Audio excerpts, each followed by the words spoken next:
And we are live. We are back. We are back with another one. And this is the Summer 22 Transfer Roundup with your boy Dominic Rich. Guys, it's been a slow summer so far. June, didn't really put out a lot of content. I've been taking a break, man. You know what I'm saying? A well deserved break. I'm pretty sure a lot of people are probably saying, "Where's Dom, man? Where's Dom? I'm not seeing a lot of videos from my boy Dom. Where's he? Why is he putting out a lot of videos like everyone else?" Guys, because we had a very long season and I've been going hard since last summer. Like, I've been going hard for the last, since 2017. You know what I'm saying? It's 2022 now. I'm taking a little break, man. Because when the season gets up and running again, it's this is July. At the end of the month, I think there's the community shield. You see what I'm saying? So by the time you blink, bam, it's there again. August, the season starts. You know, Champions League, it'll be nonstop work, man. Every week, every day, every week, every month. So it's okay to take a good mental break. You see what I'm saying? It'll hurt things.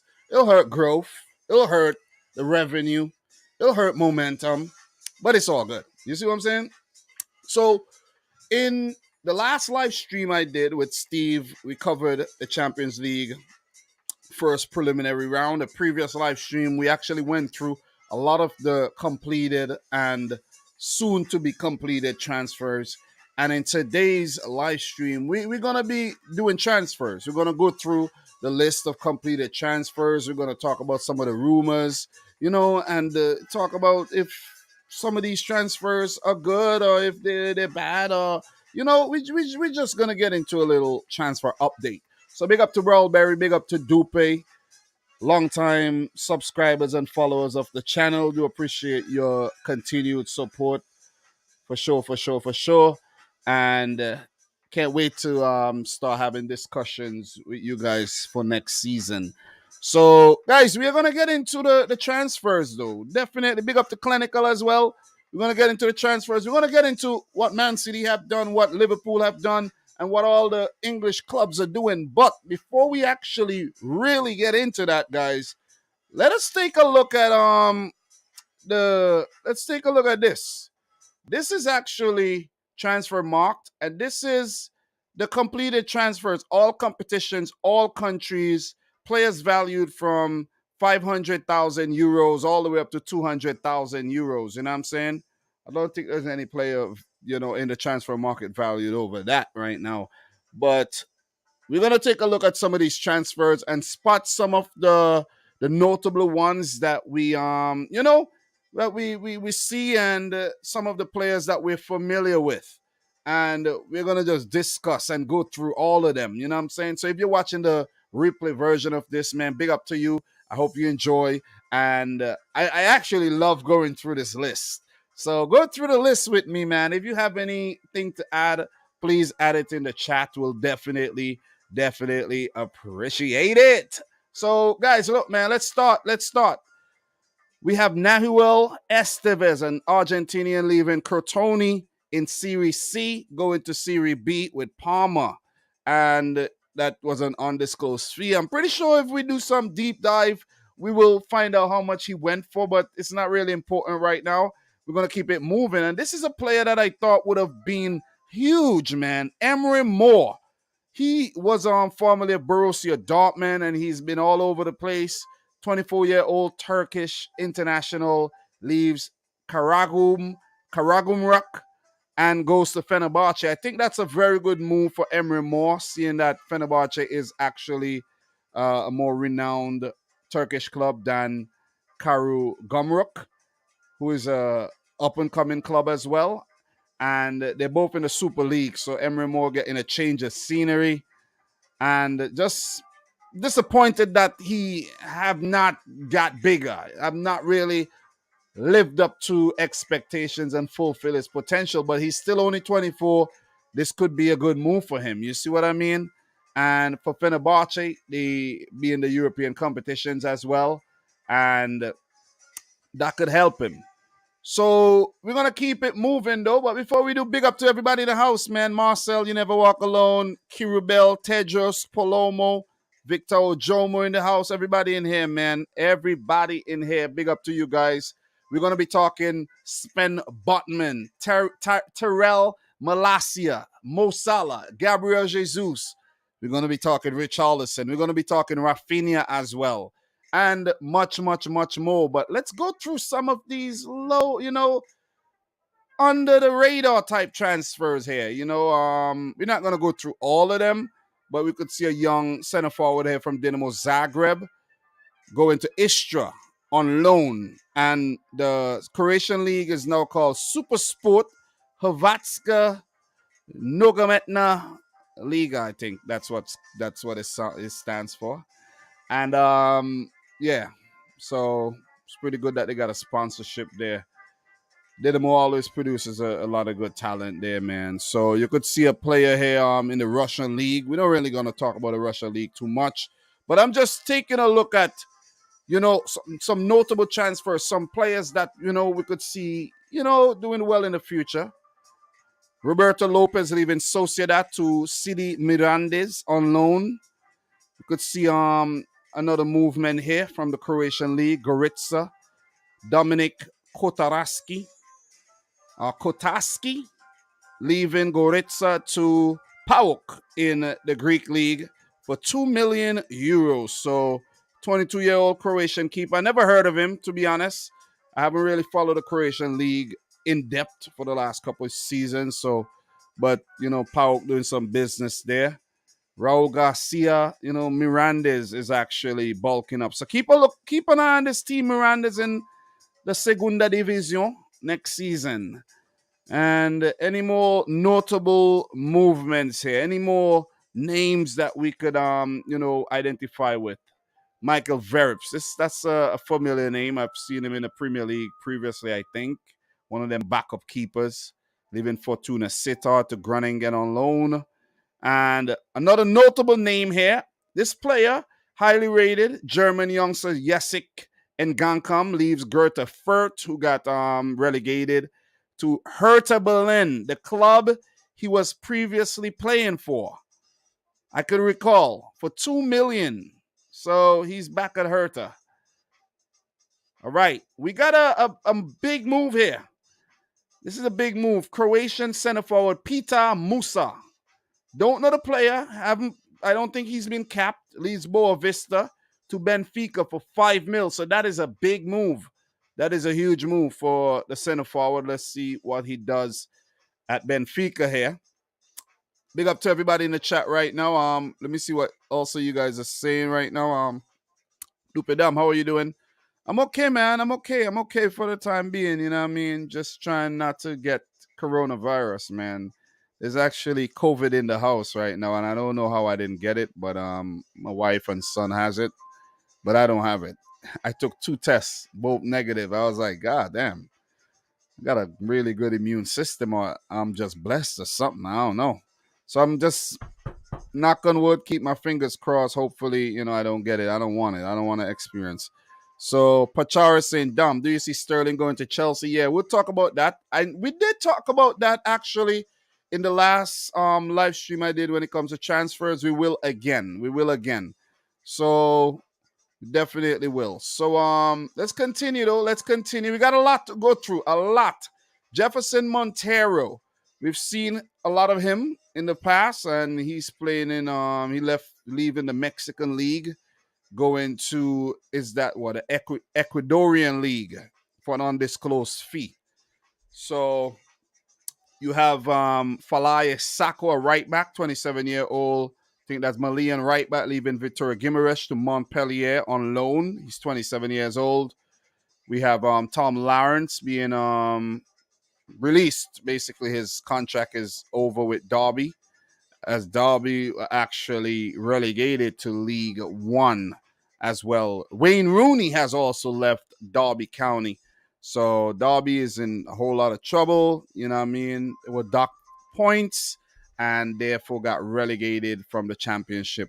And that's a club that recently almost got promoted to the Premier League, which is crazy, man. So We have Omar Bogle, a center forward, 28-year-old center forward, leaves Hartlepool to Newport County in League Two.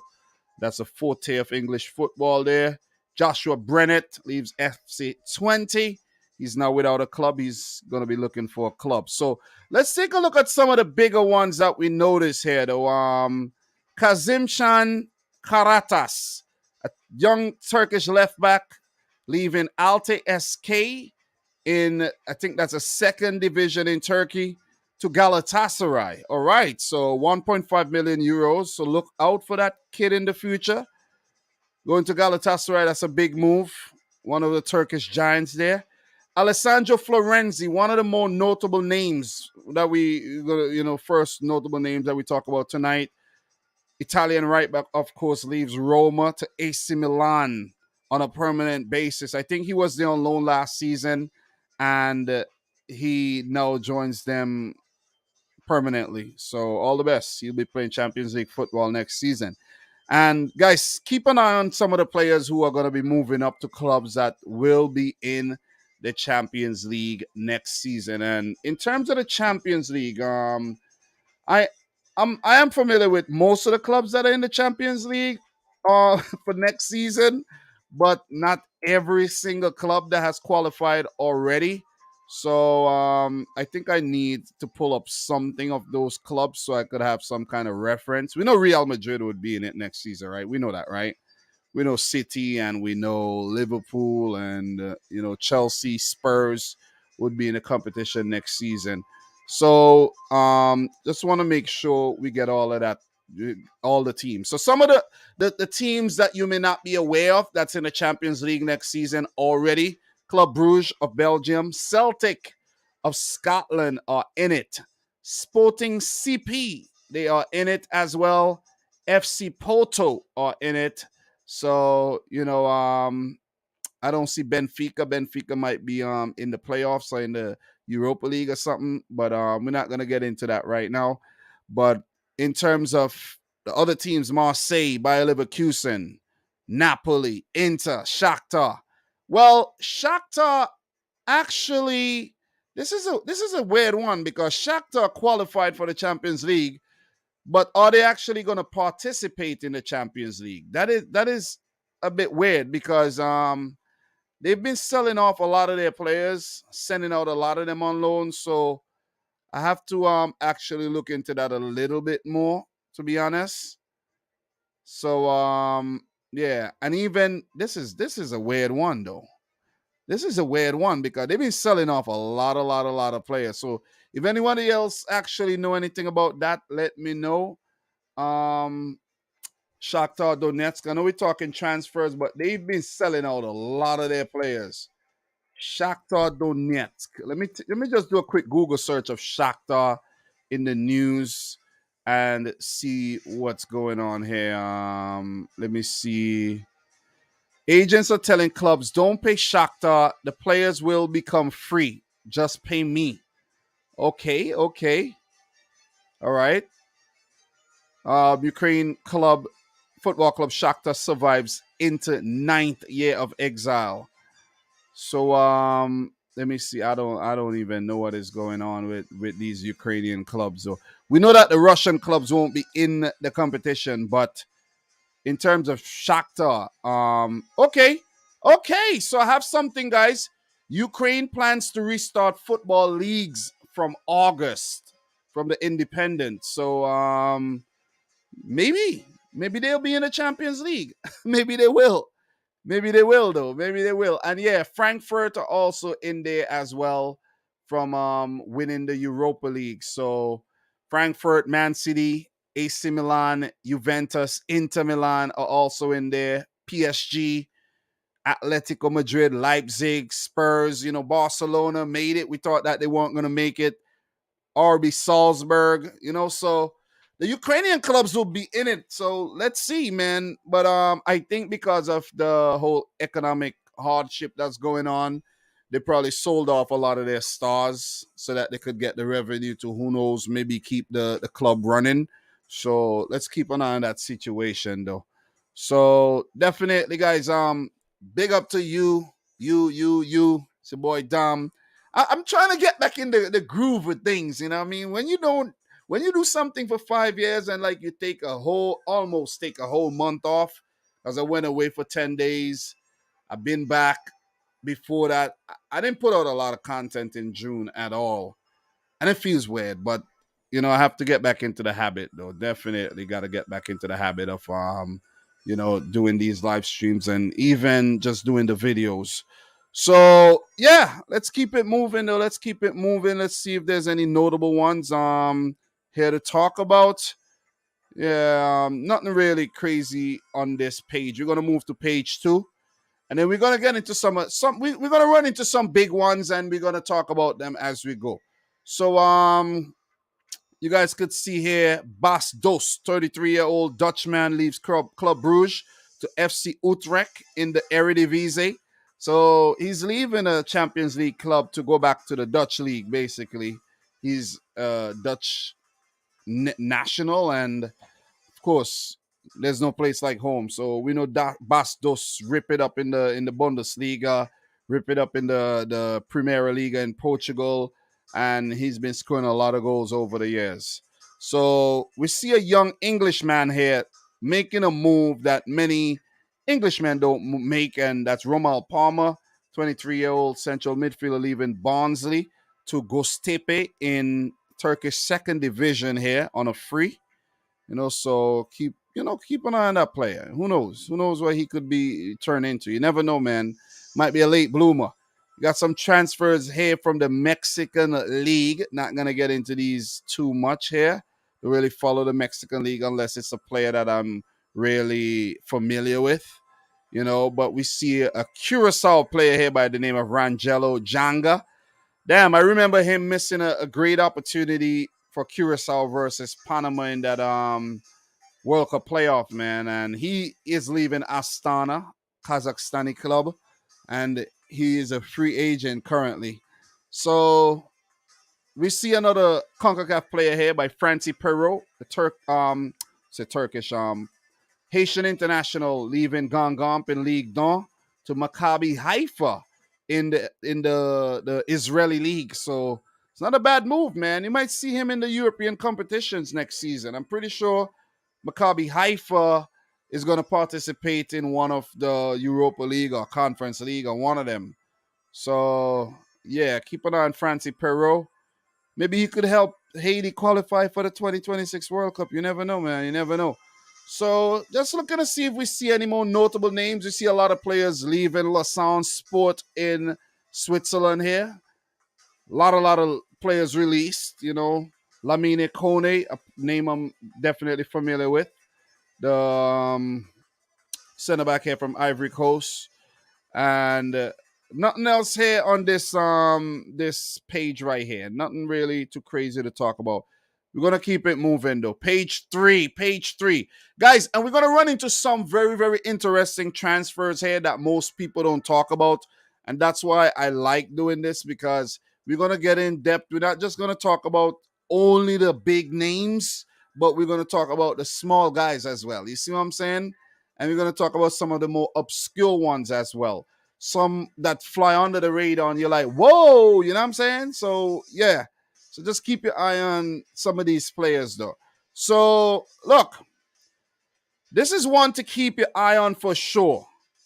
A 22-year-old Brazilian by the name of Alexandro, right? He's leaving Chaves in the Portuguese league to Lille for 2 million euros. Just bookmark this one.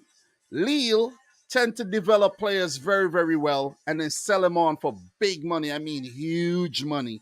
And we've been seeing that happen a lot over the last few years. Come on, I don't need to go through the list. Victor Osimhen and, Nicola Pepe and there's going to be a few more that's going to be sold on. You know what I mean? The list is too long, man, to even get into right now. But we could see Sonny Perkins, an 18-year-old center forward, leaving West Ham under 23. He's a free agent. Maybe he'll go down to one of the lower leagues. And we have Joe Allen here, leaving Stoke City, longtime Stoke City man, former Liverpool central midfielder, is now a free agent. So let's see where he moves to next. We have the former Bayern Munich man here, Fiete Arp. Only 22, still only 22, leaving Bayern Munich 2 to Holstein Kiel in the second Bundesliga here on a free transfer. We have a player by the name of Marko Pajak here. 29-year-old Croatian left back leaves Brescia. He's now a free agent, so let's see where he's going to move to. And we have another Croatian here, Matej Mitrovic. He's a familiar face for the Croatian national team. Leaves Club Brugge, going back to the Croatian league in Rijeka on a free transfer. So just want to keep an eye on some of these moves because some of these are very, very, big moves, but we're not hearing nobody actually talk about them too much. Ishak Belfodil, the Algerian here, leaves Hertha, and he's now a free agent. Let's see where he's gonna move to. Center forward, well known in the Bundesliga. This player, we gotta keep an eye on these players. These players from some of these weaker European countries like Georgia, right? Like Georgia, I can't say his name very well, but City Ashvili. He's leaving Dynamo Kiev to Lech Poznan on loan.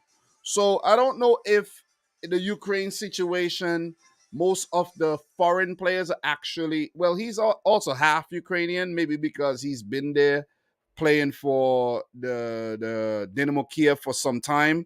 But maybe the players are deciding, like, hey, man, I don't want to be here with the war going on and everything. Let me just go out on loan or just sell me, man. You know what I'm saying? I don't want to be here right now. So this is another young, talented Georgian footballer, similar to Kavicha Karavatskhelia, who I spoke about in the Champions League prediction video. He's gone to Napoli, so he's going to be playing Champions League football. Tishiat Vili will be playing for Lech Poznan, and I think Lech Poznan is actually is Lech Poznan in the playoffs. I think they are. I can't remember right now. I think they are in the playoffs though, if I'm not mistaken. I think they are in the playoffs. So let me just double check. I think Lech Poznan. I think I covered. Yeah, Lech Poznan is definitely in there playing against Karabaj next Tuesday. So keep your eye on that player. Shitty. Oh man, I can't say that name, man. Sitai Shitai Sita Ishvili. I think oh man, it's weird.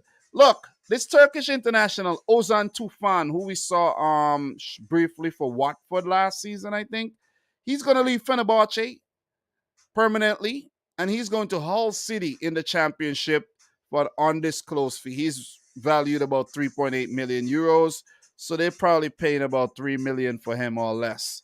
So let's keep an eye on Hull City next season. Let's see if the Tigers could actually make it back to the Prem de la Prem. So we have a young player here by the name of Noah Fadiga, right back, 22-year-old Belgian, and he's leaving Heracles Almelo to Stade Brest in Ligue 1. So you see a player move to Ligue 1 for cheap, 350,000 euros, right? And this player could have a great season, and bam, bam, you see him being sold for 25 million, 2 seasons from now. So Hidemasa Morita leaving Santa Clara in the Portuguese league to Sporting. Wow, that is a big move. He's a defensive midfielder, Japanese there, and he's moving to Sporting, which means he's going to be playing Champions League football next season. That's a very, very, very good move, though. Very, very, very good move for the Japanese international there. So another move, you see Shane Long leaving Southampton. Guys, he's 35 years old. I didn't even realize he was 35. Like, God, I thought he was like still about 29 or so. But Shane Long is 35. I don't know if he's going to retire or move to the championship or, one of the lower leagues or whatever. But let's see what becomes of former Southampton man Shane Long. So not going to get into too much of these other signings. We're going to move to page 4. And we're going to run into some big ones, as I said, guys. And we have to actually touch on some of the main ones that I've advertised, like the Salah and the Raphinha and all of that. So we're going to keep it moving, though. We're definitely going to keep it moving. And see if I spot any big ones here. Look, right here. Musa Sissoko. And I know a lot of you guys are not. This is a good educational piece for a lot of y'all, because you're like, whoa, I didn't even realize that happened. Musa Sissoko leaving Watford to Nantes in Ligue 1 for 2 million euros. You can't tell me you knew this. Don't tell me you knew this. You didn't. Okay? Good move for Sissoko, though. It didn't work out at Watford. He should have just moved to Ligue 1. Or maybe he just wanted one more big payday and then, but didn't work out for Watford at all. Look, see what I was talking about? Marcos Antonio, Brazilian central midfielder, leaves Shakhtar Donetsk to Lazio for 7.5 million euros. So Shakhtar basically selling off most of their better players. And with that being said, right, let me just pull up Shakhtar really quick. Let me pull up Shakhtar really quick, and I'm gonna give you guys some more info on Shakhtar and their transfer dealings so far already, right? So I don't have to go too in depth, right? So they're still bringing in players. That's the thing. They're still bringing in players, but there's been a lot of players leaving as well. So let me get into their transfers right now. Their manager is Roberto De Zerbi, and they're currently not playing any football because of the war that's going on. And as I just mentioned, early in the stream, Shakhtar, well, the Ukrainian league is planning to restart in August. So let's see how that one works out, though. So transfers. Let's talk transfers, Shakhtar, really quick. I'm not gonna stay long here when it comes to Shakhtar. I'm not gonna move off of this current page that I'm on. I just want to give you guys some info. So in terms of arrivals for the first team, right? They actually promoted 3 youngsters from the second team. That's happened already, right? And in terms of departures, they've sold David Neres to Benfica. He recently got bought by Shakhtar from Ajax. He's gone for 15 million. Marcos Antonio to Lazio for 7.5 million. Fernando left for Red Bull Salzburg for 6 million. You have a player by the name of Sergei Bolat. He left on a free to Kolos Kovalevka. Alexander Drambaev, he left on loan to Zutle Waregem. And Pedrinho, the former Benfica man, he left on loan to Atletico Mineiro in the Brazilian league. So they made 28 million already. And it could be more players leaving, but there's been a few players that's left already. So in terms of the squad, there's still a few of the better players left in the squad, but I guess some players just preferred not to wait around and just to leave, you know what I mean? There's a Brazilian by the name of Marlon. He's still there. Ishmaeli. Those guys have been around Ukraine for a while. There's Dodo. Those guys chose to stick around. You know what I mean? There's guys like Stefanenko. There's some of the more popular names in Shakhtar. Well, Manar Salomon could leave as well. He might actually get sold. It's been linked with a move to Fulham. That one fell through. There's who else? There's not many of the Brazilians are not left, guys. That's the crazy thing. You know, Shakhtar had about 9-10 Brazilians. There's only about 4 in the squad right now, which is crazy. This is crazy, I'm telling you. There's only 4 in the squad. So some of the more popular ones are not even there no more, man. You know what I mean? So I don't know what's going to become of Shakhtar in the Champions League next season, but let's see. So Lovre Kalinic, Aston Villa to Hajduk split on a free. He's declined big time. He was first goalkeeper for the Croatian national team, and he was just bad. He had some bad games, lost his spot, and then he's not even around us. I don't think he's even around the squad anymore. So, look, this is a big one right here, man. Let's talk about this one. CJ Egan Riley, 19-year-old Englishman, leaving Manchester City under 23 team to Burnley. And one thing that I haven't talked about yet is Vincent Kompany, the former Man City legend, was appointed Burnley's head coach, which was, I think it was a weird move.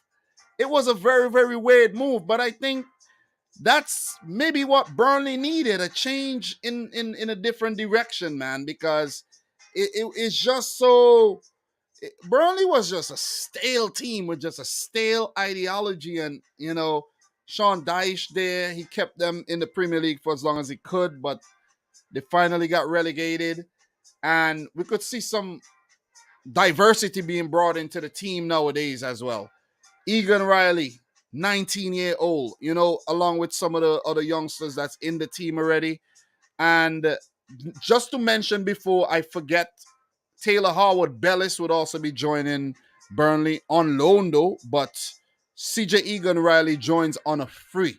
So even though Pep Guardiola gave Egan Riley a couple opportunities last season, the youngster didn't renew his contract with Manchester City. And you can't blame him because he wasn't going to get into the City team. You never know. You never know if he stuck around, he could have got opportunities. But come on, be realistic. He wasn't going to get into the team. And he chose to actually join Burnley, where he's going to get a lot of first-team football under Vincent Kompany. Let's see if Kompany could bring Burnley back into the Premier League or if he could make them competitive in the Championship. Let's just keep an eye on that one. Look, Anton Kresic, Croatian centre-back, leaving Atalanta to Rijeka. I don't know this player very well. Maybe he was out on loan and he came back to Atalanta, but I don't think he played much for Atalanta. So the Croatian league is becoming a lot more competitive, I realize, though. This is a huge one. This is a huge one, though. Ousmane Dembele is officially no longer a Barcelona player. And I think it's because the parties have failed to reach an agreement in terms of a contract extension, a new deal with Ousmane Dembele. So he's now a free agent, it seems. Let me just do a quick search of Ousmane Dembele really quick and see what the headlines are saying about the Frenchman. So, okay. All right. So he is officially a free agent. So definitely Barcelona offer Ousmane Dembele free transfer return. So he is now a free agent and he could now rejoin Barcelona on a free if he wants to, which is crazy, right? Which is crazy. Big up to everybody in the house right about now, man. Appreciate you guys tuning in to yet another one. And we getting things warm, though. We getting things warm up, man. Listen, we getting things warm. I'm going to get back in the groove with things. I'll start getting the regular content out again, but it has been a challenging month. Even though I've been taking a break, it's been a bit challenging as well still. So Ousmane Dembele, let's see where he goes. He's been linked with a move to Man United, Liverpool, Chelsea. Is he gonna go to Arsenal? Let's see where. Is he gonna go to PSG? Let's see where he ends up, man. I don't want him at Man City though. So to put it out there, I don't want him though. I like him as a player, to be honest, but ever since he left Borussia Dortmund, he just declined though. Seriously, he has not been the same player though. They paid a lot of money for Ousmane Dembele. He was 100 million signing and never worked out, man. Never really worked out. I'm not even gonna get into his stats right now or anything. But since I did a quick Google search of Ousmane Dembele, let me see what he did at Barcelona though. I did predict him joining Barcelona when he was still in the French league for Stade Rennais, which is crazy, So he played 100 games since 2017. So early on, I think when he was at Borussia Dortmund, I predicted it because I started making videos in 2017 and I made a video where 5 players I think would join Barcelona, and he was in the damn video and then he joined Barcelona. So I was pretty on point with that prediction. He's played 100 games for Barcelona in 5 years, man. Come on. You know what I'm saying? Like, that is unacceptable. 100 games in 5 years. In 6 years for the French national team, he's only played 27 games. Ousmane Dembele has been a letdown, I'm telling you, man. Big time he has been a letdown. So let's see. We'll talk about him some more in the future, though. We're not gonna spend a lot of time on him. So this is a French league legend of some sort, Maxime Gonalons. He's leaving Granada, who got relegated there in League La Liga. 33-year-old defensive midfielder going to Clermont Foot. He could definitely help Clermont Foot stay in the league for yet another season. He joins them on a free. So just seeing if we spot any of the big ones. And this player, man, I thought he would have actually become something a lot, bigger. Daniele Baselli, 30-year-old Italian central midfielder, leaving Cagliari to he's a free agent right now. So I think he was formerly of Torino. I remember playing a career mode back in the day with Torino, and he was in the team, a youngster in the team, you know what I mean? But never really fulfilled his potential. This one is a huge one, man. This is my player right here. My player, Stefan Ortega, or Moreno Ortega.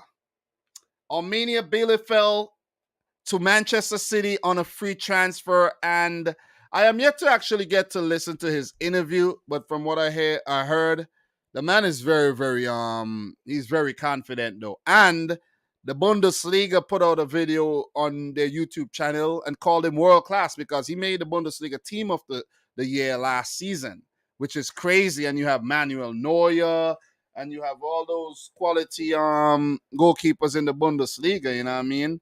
And he was the goalkeeper that basically made the team of the season. And he actually said in his interview that, yeah, Erling Haaland is a good striker and everything. He's, but he didn't score on me. So he would now be Man City's number 2 keeper, where City will be looking for a solution to the whole Zach Steffen situation. Steffen, he had some good games for City. I'm not going to lie, pulled off some good saves. But last season, man, he had some stinkers, man. And I'm telling you, and those stinkers were unforgettable and unforgivable, because in the cups he was trusted as the cup keeper, and he let us down, man. He let us down big time. So Zach Steffen, I think, is being linked with a move to Middlesbrough, and that'll be good for him, man. He could play more first team football, get his confidence up. He doesn't look like a confident guy at all. But Ortega knows he's moving to, a very successful club in Manchester City. And as number 2, it's an upgrade from Armenia, who will be in the second Bundesliga, right? And I actually think from what I'm hearing from Ortega, I haven't seen a lot of him. I'm not gonna act like I've seen a lot of him. I gotta watch that Bundesliga video. But I think he's also very good with his feet and very good on the ball and everything. We could actually see him get more game time, like, for example, Champions League match, Ortega in goal. You see what I'm saying? That would be very interesting. That would be very, very interesting, though. So we have a question here. Dom, would you take Neymar at Man City? Hell yeah. Hell yeah. You know what I'm saying? I think anybody would take Neymar. Neymar is such a big star that it doesn't matter what kind of antics he puts on, you'll take him. You'll take him at the club. Big up to Aaron, guy in the house, who says, yes, Dom. Don't know what you're agreeing to, but nice to see you tune in. The awesome, Awesomeable? Oh man, what kind of name is that? But Dembele is injury. I don't mean nothing by that though, but Dembele is injury prone. Indeed he is. But look, Stefan Ortega, 29-year-old German and Spanish goalkeeper, leaving Armenia Bielefeld, who got relegated to Manchester City as a backup goalkeeper on a free. And he's still 29, so which means he'll get about 3 good seasons, and up until he wants to maybe play first team football. You know what I mean? Who knows, man? Is he good enough to actually take over from Edison? Because he's a good shot stopper. He got 124 saves in the Bundesliga last season, which is the most. Edison, I think his weak point is saving. There's many, many, many opportunities that Edison could save, and he just let pass him. I'm telling you guys, I'm not even make this. I can't make this up. I cannot make this up though. He could be a lot better in his shot stopping. So we're gonna keep it moving. Don't want to stay forever on that. And Milis Vla, a Serbian goalkeeper leaving Benfica, joining Roma on a free transfer. So maybe he'll be their backup goalkeeper, or who knows? Maybe he'll be thrusted into the number one position. So we're gonna keep it moving. We're just talking about some of the more notable names here as we go through this list. So Henrik Mkhitaryan, 33-year-old Armenian international, formerly of Manchester United, Borussia Dortmund, and Arsenal, leaves AS Roma, the champions of the Europa Conference League, to Inter Milan, who will be playing Champions League football next season on a free. So Mkhitaryan keeps getting these big moves, man. You know what I'm saying? He just oh man, he's a quality player, not gonna lie. I think he had some of his best years at Borussia Dortmund while under Jurgen Klopp, for sure, for sure, for sure, for sure. This is another big one here. Andre Onana, 26-year-old Cameroonian goalkeeper, will be at the World Cup this year with Cameroon, leaving Ajax, where he had some drama at the back end of his Ajax career there, doping ban and all. He's going to join Inter as well on a free transfer. Champions League football for the still very, very young and talented Andre Onana. So we have Clement Vidal, a center back here, 22-year-old Frenchman leaving Montpellier to Ajaccio on a free. We have a young left winger by the name of Jota, leaving Benfica. 23-year-old left winger leaving Benfica to Celtic in the Scottish Premiership for 7.5 million euros. So Celtic are splashing the cash. They also brought in another player by the name of Alexander Bernabei, a player that I've always liked using in FIFA. And he's joining from the Argentinian league. I don't know if I'm going to run into him. So if I don't, I'm just mentioning him right now. And Celtic, their recruitment department is very, very good. So they'll bring in these quality young players, develop them, and then sell them on to Premier League clubs for big, big, big money. So you guys know exactly what I'm talking about. You know what I mean? You think Kieran Tierney, you think like Christopher Aya. These two players come to mind. You think Hudson Edward recently as well. If I'm getting all the names and the right. I think I'm right when it comes to that. So look, any more notable moves here that we could actually get into? Jaime Sioani leaving Huesca to Getafe in La Liga on a free transfer. This one is a huge one. We have got to one of the big ones. One of the big ones, man. And this one actually kind of surprised me, though. Richarlison, 24-year-old, 25-year-old Brazilian center forward, leaving Everton to Tottenham Hotspurs, 58 million euros. Well, the add-ons, I think, going to be equaling, 60 million pounds, if I'm not mistaken. But it's listed here as 58 million euros. And the first thing that comes to mind is, what the hell? What is going to become of Everton? That is what comes to mind. Like, I'm not seeing any movement in the transfer window in terms of incoming for Everton. I can't recall, you know what I'm saying, any notable transfers coming in for Everton, but there's players going out. And Richarlison carried Everton on his back last season. And for him to leave, Everton could be in some really, really big trouble next season.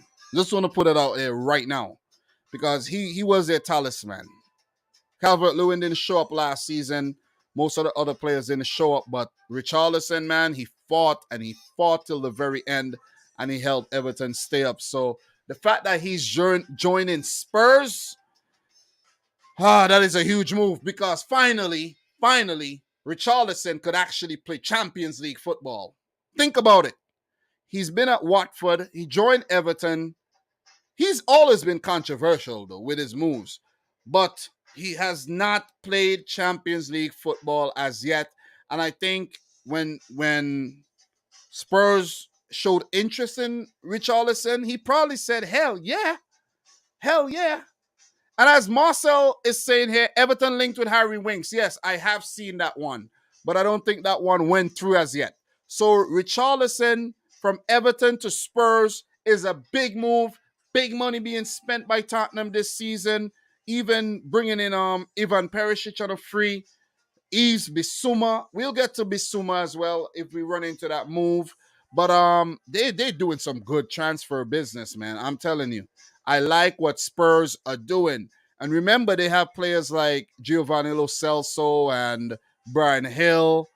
And they have another player, Tanguy Ndombele. I don't know if he's actually going to stay at the club this season. But Spurs will be playing Champions League football. So they need the squad. They need the squad depth. So I think that's the reason Conte is bulking up. You might see a lot of players up top and you might say, whoa, where all these guys are going to fit? Because Richarlison is going to want to start.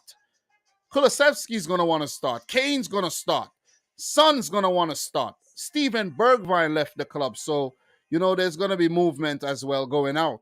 But they've also been linked with a right back, I think Jed Spence is a right back or left back. But Jed Spence, they've been linked with him. And let's see if that one happens. And let's see if there's going to be other movement. I see Emerson Royale linked with a move out. Maybe Matt Dougherty might be leaving as well. So just keep an eye on Spurs and the transfer business that they're doing. But I just want to say Spurs are looking fucking good for next season, man. They're looking good. I know it's Spurs, but Spurs are looking good. I think they could actually win a trophy next season. I don't know about the league, but a cup, maybe. These are some good signings, man. Like Perisic, Richarlison, Yves Bissouma. These are some good signings. And there might be one or two more that I'm not mentioning right now, but we're gonna get into them. We are definitely gonna get into them. So Richarlison officially leaves Everton and joins Tottenham for 58 million. All right, but page 5. Let's bookmark that. Let's pull up the Twitter page. And let's bring up the whole Richarlison announcement from. Let me see if I could find the Tottenham website and bring that up so we get some visual on that one there. You know what I'm saying? All right, we got something. All right, let's do something fun here. Don't forget page 5. We bookmark that. Tottenham, that's the page right there. All right, let's just go here. Congratulations to the England. I think that was the England under 20 for winning the Euro under 20 championship. I think. Congratulations to them. You could see one of the Chuckle makers there as well. You could spot him very, very easily. And let's go. Let's just go and right there. You're gonna see. Hi, it's Richarlison. I so happy to sign for Tottenham. See you and come on your Spurs. All right. Hi, so it's official. Richarlison is a Tottenham player. And down by Calvert-Lewin. All right, we don't want to do that. We don't really want to do that, okay? We don't want to show the footage. So, we're not going to get into the footage. You know what I'm saying? You're going to get copywritten right there. We don't want to do that. But he is officially a Tottenham player. I just want to see if I find the announcement here. Okay, it's right here. This is it right here. And as you guys could see, we are delighted to announce the signing of Richarlison from Everton, subject to a work permit. Well, he'll get the work permit. He's been playing in England for God knows when, Watford, Everton, seasons upon seasons. And this is a big move, man. We saw Richarlison come into the league when he was about 19 or so. And even though he could have been a lot more clinical, I saw a graphic comparing Gabriel Jesus and Richarlison. Jesus has 10 more goals, has more assists. His shot accuracy is much better. And even though Richarlison might seem like a bigger name than Jesus, Jesus has the better numbers. So both players made moves this summer as well. So all the best, man. All the best to Richarlison. He's a funny guy, man. He's a funny guy. He's been mocking Liverpool over the last season. And when Liverpool came in Second, he put out that Henry GIF, and he's just a funny guy. But he's moving to Tottenham now, so the Liverpool rivalry is gonna die down just a little bit, But it's gonna be interesting to see what Tottenham looks like with him in their setup. I can't lie about that one at all. So let's go back to page 5 here. We got a lot of pages to go through, and let's take a look at some of these other transfers here, man. We have a big one here. Corentin Tolisso, now 27 years old. He leaves Bayern Munich, going back to the club that sold him to Bayern Munich, Olympic Lyon, on a free. And the man I think, just lost his confidence, man. Wasn't getting a lot of game time, I think. There was a lot of competition in the midfield over at Bayern Munich. And he just fell out of favor, different managerial changes and all of that. So he's going to go back to the club where he made his name. You know what I'm saying? I like this player. I actually really, really like this player, man. And, I remember when I used to use him in FIFA, maybe like 6 years ago. He was so good in the midfield, though. And that was before he even blew up and moved to Bayern Munich. And I wasn't surprised. Sometimes FIFA does get things right. I'm not comparing FIFA to real life, guys. I'm just saying, you know what I mean? I'm just saying, man. You know what I mean? Who could relate, could relate. Albin Ekdal, the Swedish international, 32-year-old these days. He leaves Sampdoria. He's on a free right now, so let's see where he moves to. Francesco Bardi, goalkeeper from Bologna, is also a free agent. And we have Ayase Ueda, 23-year-old center forward, leaving Kashima Antlers in the J League to Cercle Bruges in the Jupiler Pro League for 1.3 million euros. So that's a big move there for the Japanese, man. Derek Cohn leaving Willem II to Hanover in the Bundesliga 2 for €500,000. I think I covered him in a past transfer video, maybe 2 seasons ago. Patrick, 29-year-old center back, leaves Lazio. He's now a free agent. Sebastian Giovinco, 35-year-old these days. He left Sampdoria, and he's now a free agent. I think he used to play in the MLS for some time. And when he first burst on the scene, he was a big deal and never really lived up to expectations. So we have something that maybe we need to keep an eye on. Gabriel Vidovic being promoted from the Bundesliga. I don't know. I didn't do it on purpose, I'm talking about Bayern Munich's second team to the first team. So let's see if he actually gets game time or if he goes out on loan. I don't know. But Gabriel Vidovic, let's see if he even plays for Croatia or Germany in the future. I don't know much about the player, though. But big up to everybody in the chat watching right about now. Guys, if you haven't yet smashed the thumbs up button, make sure you do so. We'll definitely appreciate it, man. Pacharo, yeah, we spoke about Chelsea and Sterling. I could touch on it some more a little later. And yes, Marcel, 5 subs in the league next season. 5 subs. We've mentioned it before, but we could mention it again. Oh, man, it's going to be an interesting season, man. A lot of players are going to get their opportunities because 5 subs, and it's going to be a very, very interesting season. Dom, would you take Skriniar at City? He's a quality center back, and, players like Ruben Diaz isn't overly fast, so he's shown that you could thrive in a Man City defense without having a lot of speed. So, yeah, he's a quality defender. I'll take him at City, but I don't think he's going to join City. He's being linked to the move to PSG, though, so that'll be a good move for PSG to just refresh things. So, look, Conte has to win a trophy now. He has to deliver something with all the money that they're spending. Definitely. So, Dom, I asked about Neymar because you mentioned Dembele's injuries. His injury record is really bad too. But yeah, that's Neymar though. Neymar is going to bring a whole nother light to your club than Ousmane Dembele. You see what I mean? You see what I'm saying? So you can't compare the two really. So we're going to keep it moving. Definitely page 6. There's a lot of pages, but we're going to get through. We're going to get through as many as we can. And, just talk about some of the more notable ones, though. Zlatan Ibrahimovic is now a free agent. it seems. Is he going to renew his contract with AC Milan and play some Champions League football next season? So I've seen an article from the Daily Mail when it comes to the biggest free agents that's available right now. And we could actually segue and get into that. I want to make it very, very interesting, right?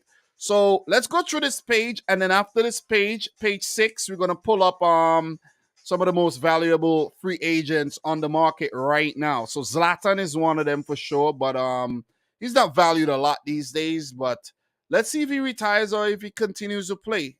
Andrea Bellotti is actually now a free agent. He will not rejoin Torino. I actually read something about that yesterday. Dries Mertens, 35 years old, is now a free agent as well. Not leaves Napoli.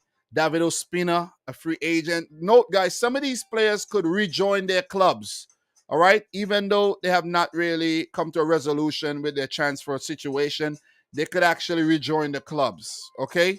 But it's just that it's July 1st, and if your contract wasn't renewed, you're no longer part of the club, right? You're going to have to re-sign as a free agent or something. So there's also Alessio Romanogli, and he's an AC Milan player, and he's a quality center back, and I think he might rejoin AC Milan, or who knows where he might end up though. So keep an eye on the Romanogli situation. I've recently seen that Sergio Romero is open to a move back to Manchester United. I don't think that one's going to happen at all. So look, anything else on this page? We spoke about Pedrinho already. He's leaving Shakhtar to Atletico Mineiro in the Brazilian Serie A on loan until maybe things cool down a bit over in Ukraine. So, yeah, let's take a look at this page right now really, really quick from the Daily Mail, an article here.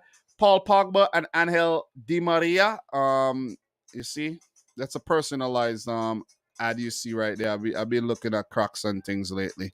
So that popped up there, give away my whole shopping experience there. So look, these ads are very, very annoying though. And is my ad block on? I need to put it on this page. This page is too much ads right now. Too much ads. Support the ads though. Support the ads. But right now it's a bit annoying. So Paul Pogba, oh God. Paul Pogba and Angel Di Maria look to be heading to Juventus. Andreas Christensen is off to Barcelona. But what is next for Jesse Lingard, Paulo Dybala, Ousmane Dembele, and Luis Suarez? Meet 16 star names that became free agents today. So let's look at the names, guys. Free agents, right? Let's look at them. Paulo Dybala, he left Juventus. We're not going to get into that. He's been linked to the move to Inter, amongst other clubs, right? That's Dybala, formerly of Palermo. And talk about Palermo. Palermo actually became part of the City Football Group today as well. So congratulations to the City Football Group for acquiring their first Italian club. Let's see how far they could take Palermo. So look, we have Paul Pogba left United. He's definitely going back to Juventus. We talk a lot about Paul Pogba in the last episode of the Transfer live stream, and he was a big failure. One of the biggest flops, one of the biggest failures ever when it comes to a big money transfer. Paul Pogba, fucking shame.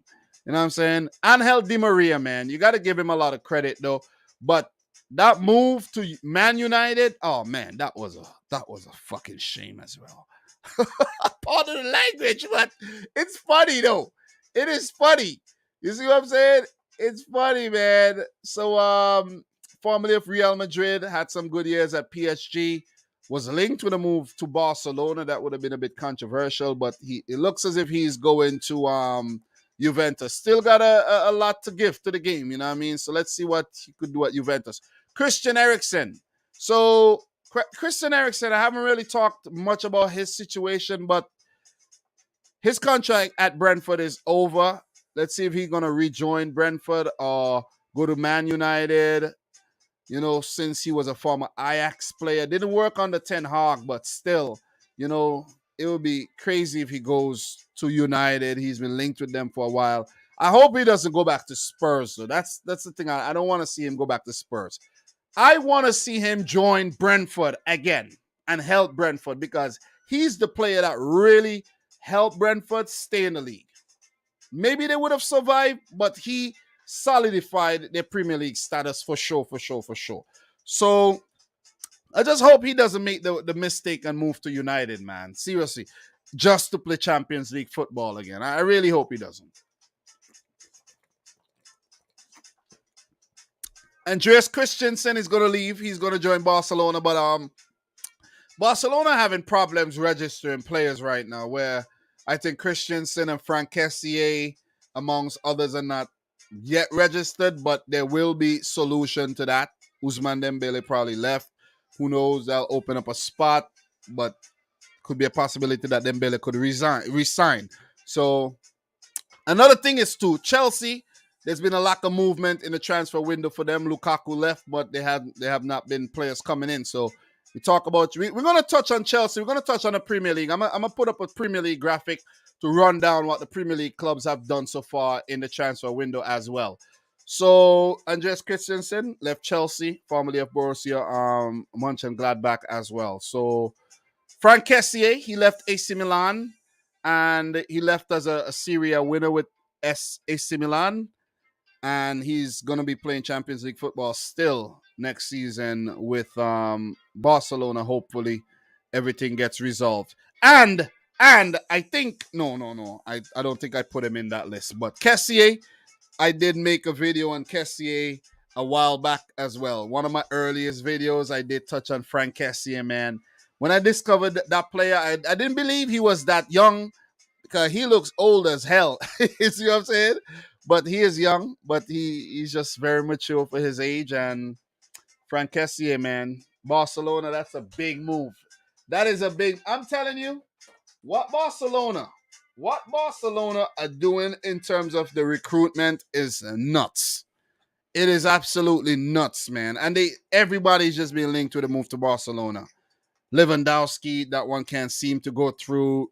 Raphinha, you know what I mean? Amongst others, though, you know what I'm saying? So, Kessié, definitely a good addition. Jesse Lingard has been linked with a move back to West Ham, where he did have a very good stint on loan.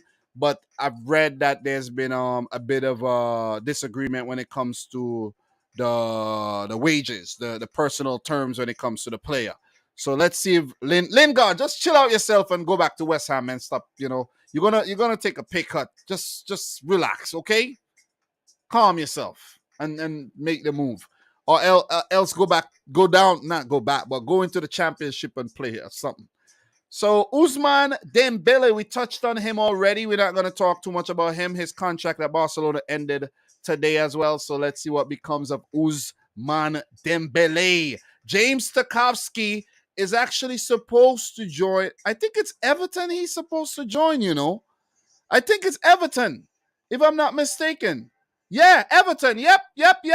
So I was actually talking about Everton not bringing in any player, but we could see that one being announced very, very soon. James Tarkowski, one of the best center-backs in the league for sure. And he's going to leave Burnley relegated and join Everton. Everton needs him. Everton needs him badly. Edinson Cavani, he's leaving Manchester United. And that was another waste move, if you ask me, man. Seriously. That was another move to get a big paycheck. And, you know, he was out injured a lot, out on personal leave a lot. And, you know, 19 goals in 59 games isn't bad at all. You know what I'm saying? It isn't bad. Well, his first season was much better than his second in 19 games and 59. Well, he spent 2 seasons there. Not bad, but still could have been better, though. Could have definitely been better. Let's see where he ends up. He will definitely be playing for Uruguay at the World Cup later this year. And so will Suarez, who's leaving Atletico Madrid after his long career with Barcelona, Liverpool, Ajax, you know, and he's a free agent again. Let's see where Suarez would end up, whether he's been linked to the move to River Plate. Let's see, he's going to go back to South America, or if he's going to want to continue to play Champions League football in Europe. So We have Isco, who's leaving Real Madrid, and he declined a lot. You know what I mean? He was a part of that team that won all those Champions Leagues. And let's see where Isco end up, though. Don't know if he'll end up in the Premier League. Maybe Everton. Everton, maybe. You see what I'm saying? Maybe. You know what I mean? So, yeah. So, let's see. All the best. Isco. Loris Karius. Oh, man. A player whose career never got on its feet again since the 2018 Champions League final. One of the worst declines you could ever see for a player. 4 years ago, he had one of his worst games of his career where Liverpool got, sliced up and diced up by Real Madrid because of some horrible goalkeeping errors by Karius, and he was sent out on loan a couple of times. Union Berlin, Besiktas, amongst other clubs, I think, and he was at Liverpool for the entirety of last season, I think, or the second half of the season. Nobody wants him, man. Nobody wants the guy. You see what I'm saying? Imagine Karius was a number one goalkeeper at Liverpool at one time. Imagine that. Imagine. See what I'm saying? Imagine. It pays off when you splash the cash. Alisson came in and the rest is history. You know what I'm saying? So let's see where he's going to end up, man. Could Karius get himself on his feet again? I don't know. I don't know, man. The mind is a powerful thing. And when it's messed up, when you're suffering from PTSD, it'll be a hell of a task to get over it. Marcelo, left back, leaving Real Madrid. Legend. After 25 trophies, his contract finally came up, and while there were smiles, there were also tears in his farewell press conference. So, as to where he's going to go next, Turkish side Fenerbahce and French outfit Marseille are believed to be the two leading suitors. So, there's also some insight in this article, but I'm not going to get too deep into it. I just wanted to give you guys the free agents. And we talk Zlatan, left AC Milan. When will Zlatan call it a day? Seemingly not anytime soon. Even at the age of 40, a recurring Achilles tendon problem kept him off for long spells last season as AC Milan won the title. But expect the Swede to pen fresh terms for at least another 12 months.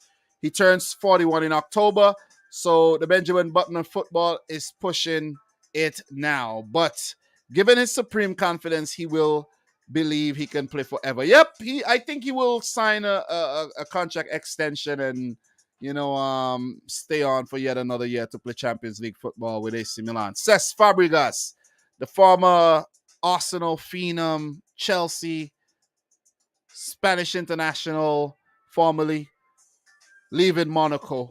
He didn't really do much at Monaco, if you ask me. And I mean, he just fell under the radar, though, seriously.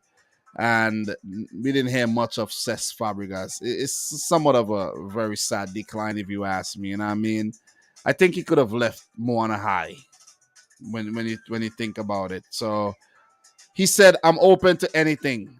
The place doesn't really matter. I'm going to find a new project and see where the future takes me. That is just pathetic, man. Seriously, you know what I'm saying? Go to Everton, man. They need your help. Think about it. He'll be a good help, man. Think about it. He worked with Frank Lampard before. Yeah, join Everton. And there's also players like Adnan Januzaj. There's Serge Aurier, Jason Denayer, David Brooks, Danny Drinkwater. Don't forget, Danny Drinkwater signed a big deal from Leicester to Chelsea and never did anything at all. Anything. Okay? Not a goddamn thing. So, yeah. We're going to get into some Calvin Phillips talk as well. But, until then, let's get out of here and go back. Let's go back to page 7.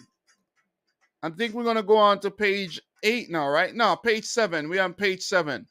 So, big up to everybody in the stream right about now, man. You guys are the real deal. Make sure you smash the thumbs up button for the live stream if you haven't yet done so.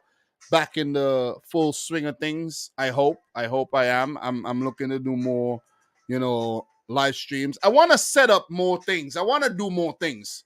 I want to do more fun things, guys. Seriously. I'm not going, I would love to get big views, but it doesn't matter.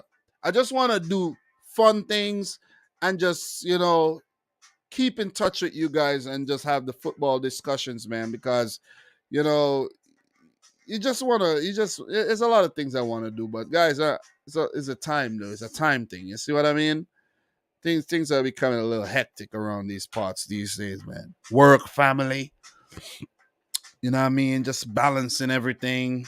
You see what I mean? The whole economy, you feel me? Inflation, it's kind of getting to my head a little, you know what I mean?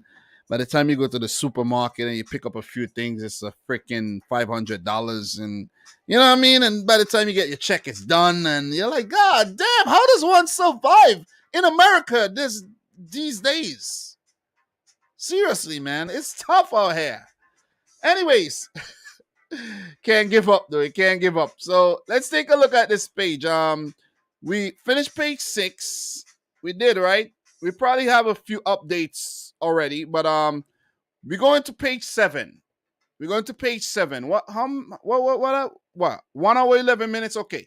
We're gonna run through some of these, and then we're gonna go over to Fabrizio Romano's Twitter, and where he's gonna talk about a lot of the big ones. You see what I mean? So it's kind of hot in here right now, though. So I don't have a fever. It's just hot. You know what I'm saying? There's actually, as I said earlier, guys, there's COVID in the house. My wife and son has the COVID virus right now. And I've been in the house. I went to work and everything. I don't know how I don't have it, man. I took 2 tests, one on Wednesday, and I took one today, Friday, and I'm negative. Maybe I'm just blessed. I don't know what it is. Let me knock on wood. I hope I don't get COVID, man. So, look, Hernani, right winger, leaving Las Palmas. Carlos Baca, he's been around European football for some time, scored some big goals, leaving Granada. We have Jan Etiki as well, leaving Granada. Granada had a few good seasons, and they got relegated, you know what I mean? Sergio Escudero, formerly of Sevilla. He's been at Sevilla a very long time. Granada, he's gone. See what I mean? And let me see. Koke. Koke is a player that was at Sevilla, I think, and leaving Levante. I think Levante got relegated finally.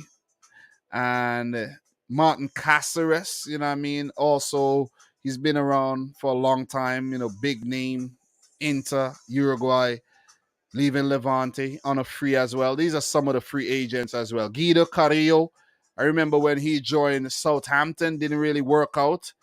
And he's 31 these days, leaving Elche, free agent.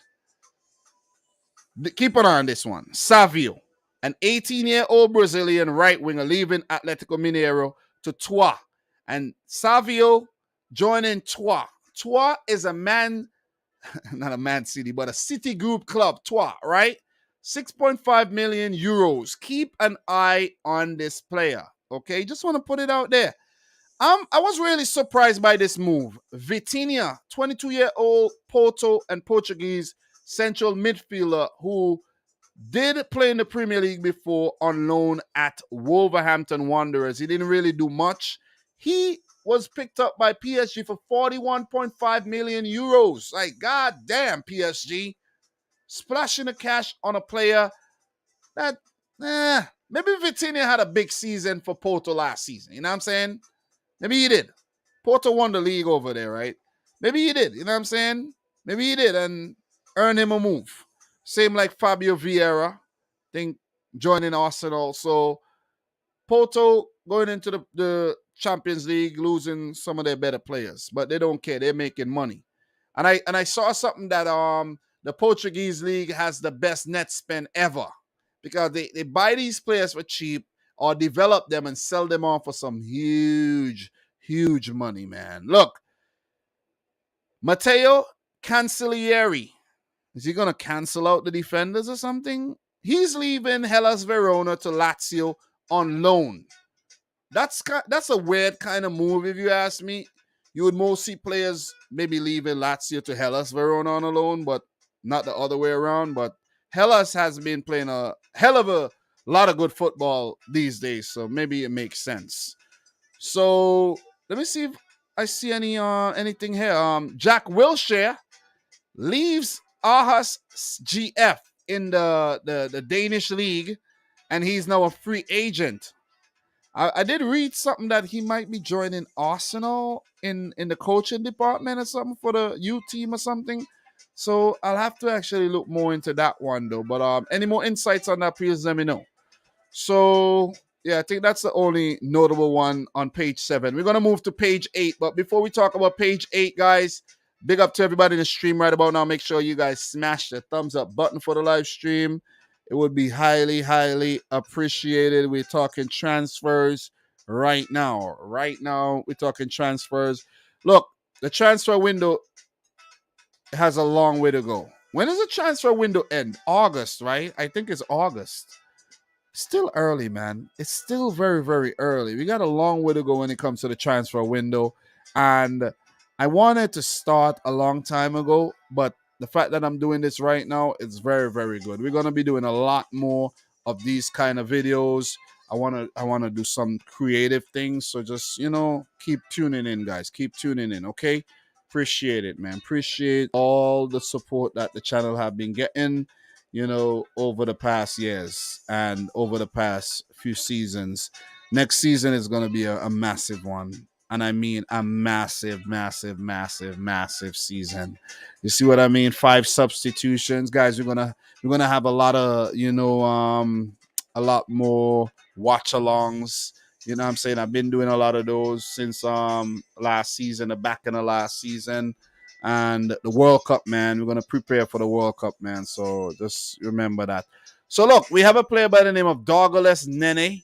He's leaving Salzburg to Westerlo in the Dutch league on the Belgian league on loan. So let's see what he does there. And let's see anything notable here. Kevin Agudelo, a right winger here from, where is he from here? Colombia, leaving Genoa to Spezia, 2.7 million euros. Anything that you guys want me to talk about, you could feel free to leave it in the chat as well.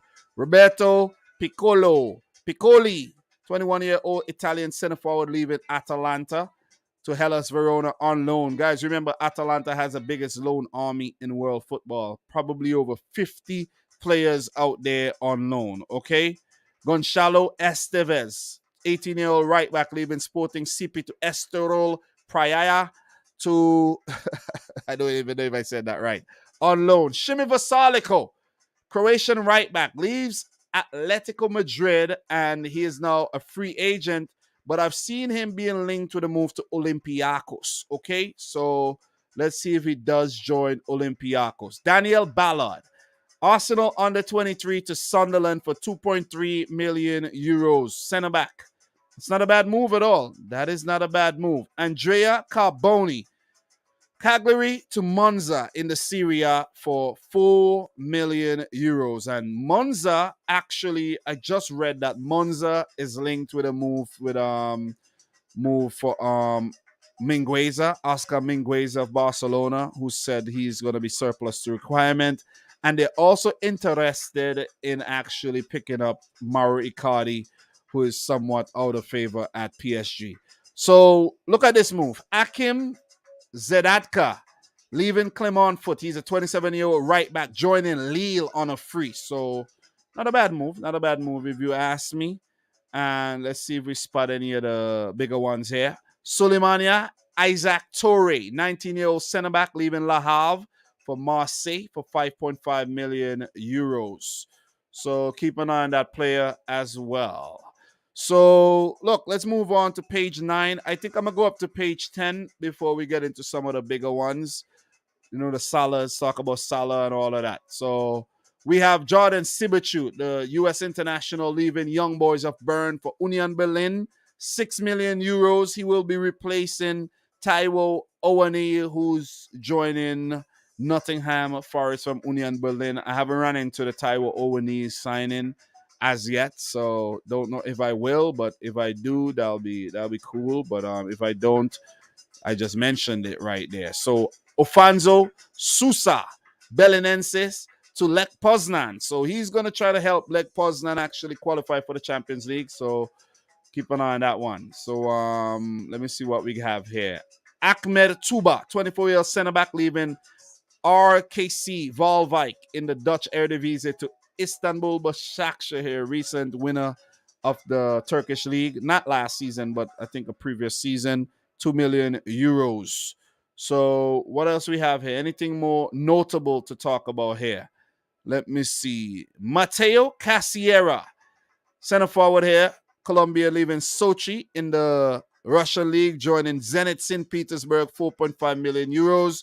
And no Russian team will be in the Champions League next season, guys. So let's keep an eye on that one, that development. Oliver Burke, I saw this today or yesterday, and he's leaving Sheffield United in the Championship to Werder Bremen, who actually got Werder Bremen are back in the Bundesliga. Werder Bremen are back in the Bundesliga. He's joining them on a free. He played in the Bundesliga before for RB Leipzig. But Oliver Burke, I don't know what it is with him, though. He's just weird. A lot of speed, not clinical. So let's see if he actually does well in the Bundesliga this time around. This is the move I was actually talking about earlier.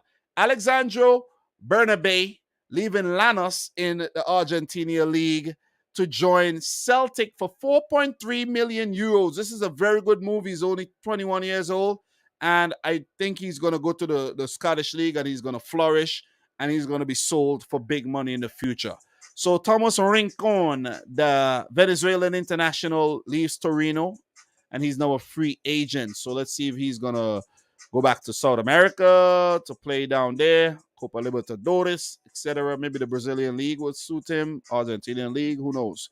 But, you know, Thomas Rincon, formerly of Juventus, of course, guys. So anything else notable here to talk about? Not really. David Otto leaving Hoffenheim to San Pauli for an undisclosed fee. And we go into page 10. Let me see what goes into page 10 here. I think we only have 10 pages, actually. We only got 10 pages. So, you know, I think there should be more pages. We didn't touch on some of the bigger transfers on this list at all. Like, we didn't talk about the Darwin Nunez's or none of them. And I'm glad because we did talk about them already. So, yeah. All right. So, Jose Izquierdo, formerly of Club Brugge, of course, and formerly of Brighton, leaves Club Brugge. He's now a free agent. He's still only 29. Let's see where he goes next. Anything notable here to talk about? Let me see.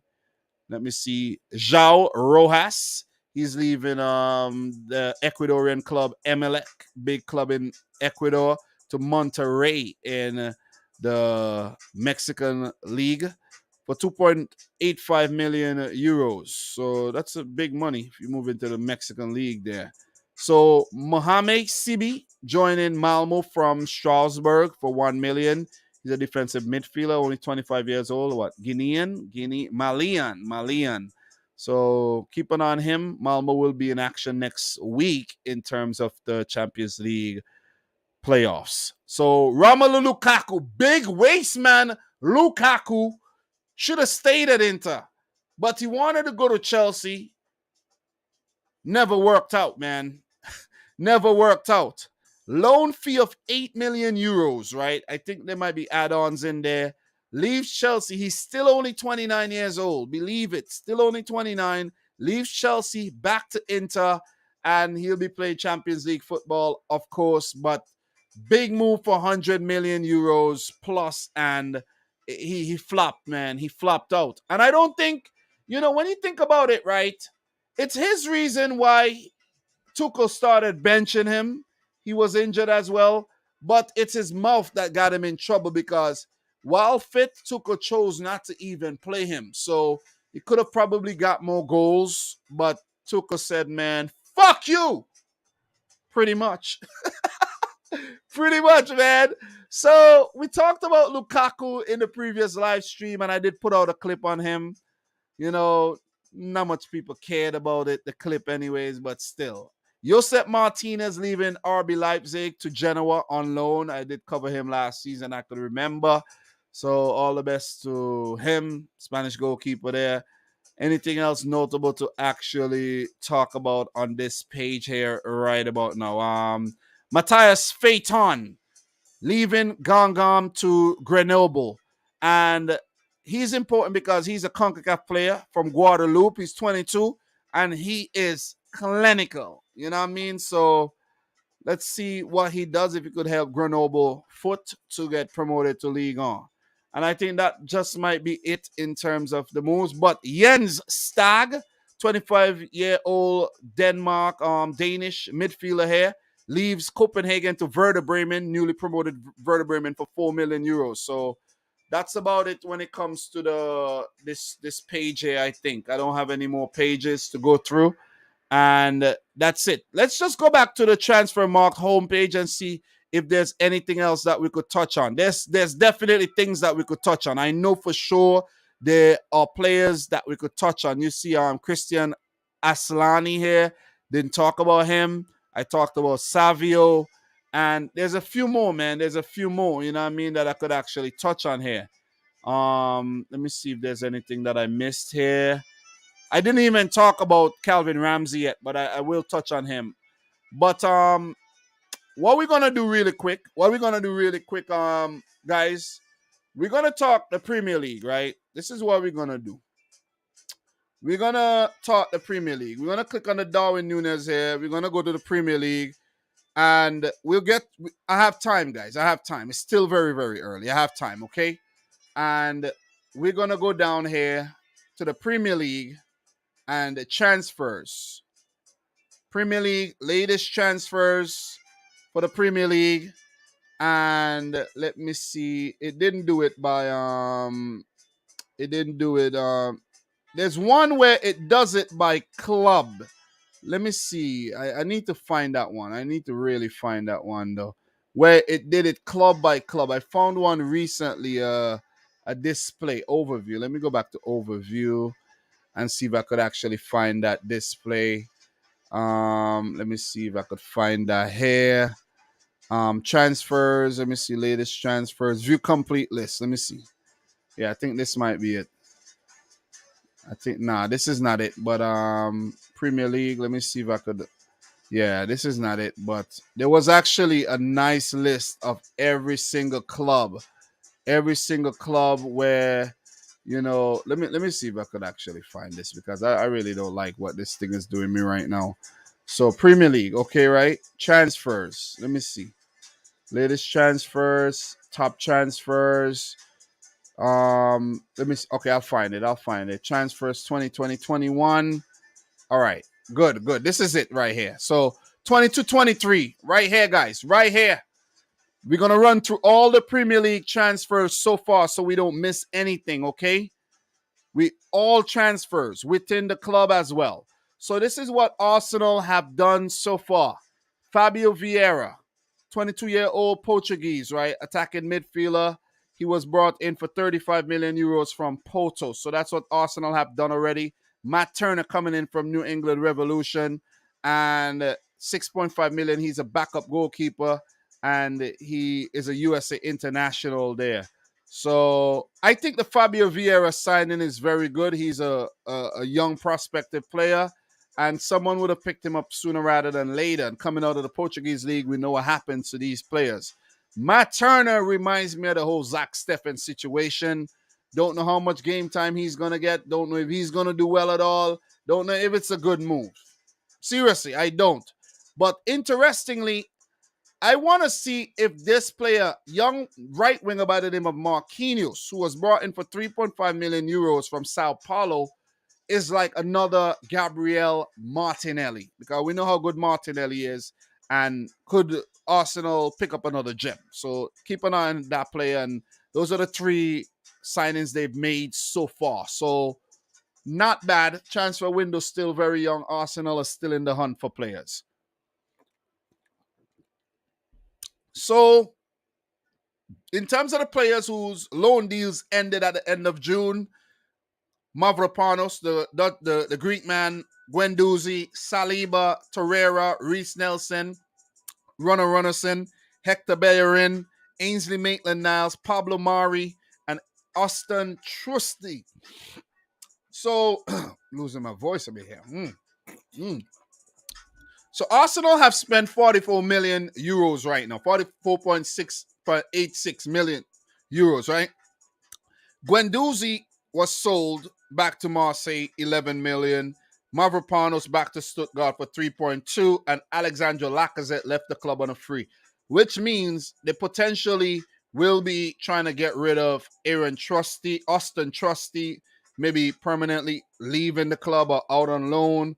Pablo Mari is not good enough, in my opinion. They need to get rid of him. Maitland-Niles will look to get a move as well, so he could look to be, he might be sold. Bellerin, I don't know what his contract situation is like. Maybe he got another year on his contract, or else it would have actually shown that, it was over. Because, it would have shown that his contract was done. So they got to get rid of these players.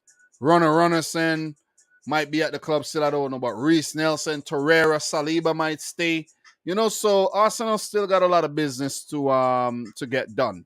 We move into the next one, Aston Villa, guys. So big up to everybody still watching. Make sure you smash the thumbs up button for the live stream.